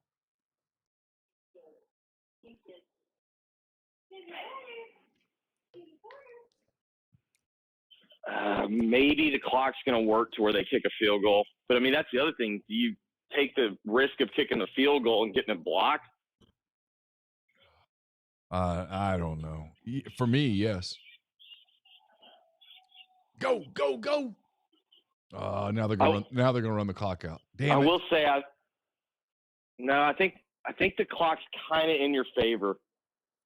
And he does feel like the coach that will kick a field goal with 7 seconds left. Yeah, he does. If it's 4th down, yeah. That's a big running back. I think you're okay. What a bad handoff that was. All right, 3rd down. So there's gonna be 20 seconds left. Auburn's first home loss versus a no, non-major opponent since 1950. Oh, SEC Now is presented by Yellowwood, by the way. Oh, how about that? That's okay. So I'm sure we'll get a nice, honest dialogue. Yeah, Illinois out of timeouts. Damn it. Kirk, kick a field goal. Yeah, no. I was going to improve to 9-2, 6-2 in the Big Ten. They're definitely going to win their side. We're staring at an potentially Iowa Ole Miss Citrus Bowl. We are. The style clashes. Oh, God. I mean, Kirk is going to give Lane panic attacks just on style of play. It is so foreign to him. I actually think Ole Miss wins that game pretty easily. Because they just score it all. Yeah, and Ole Miss is going to score. All right, that was fun. You done? I'm done. I think I'm going to tweet out how much did Alabama win by, or how much did Auburn win by? You should. All right, we'll stay to the end of this Iowa-Illinois game and then call it a night. We've stayed with. This was actually a lot of fun. A 3-hour show somehow after ULM. It was a fun 3-hour show. We said, "What's the longest show you'll do?" The ULM show. I'd be, oh my God, did they lose? Okay, had you said that going in, you go, "Oh my God, did they lose?" Oh my God, what happened? Didn't you say something? Didn't you say something earlier this week that if you did more than an hour? Yeah. I was like, if we're still doing it at 5:00, something went deadly wrong, and nothing happened. We're okay. Coming up on the 60th anniversary of the Kennedy assassination, by the way. Oh, you'll spend all week on stuff. You'll be watching I all the docs. I watched the JFK X thing that Siski had me watch, and that was so stupid.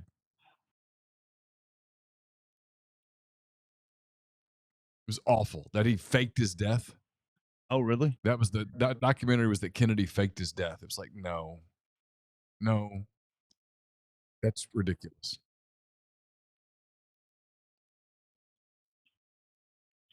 Ooh, boy, I'm about to lay a lot of points here. Grind says New Mexico State was a plus 1450 money line. Oh, somebody wants some cash. I mean, but that's the type of money line that you can't actually find anywhere.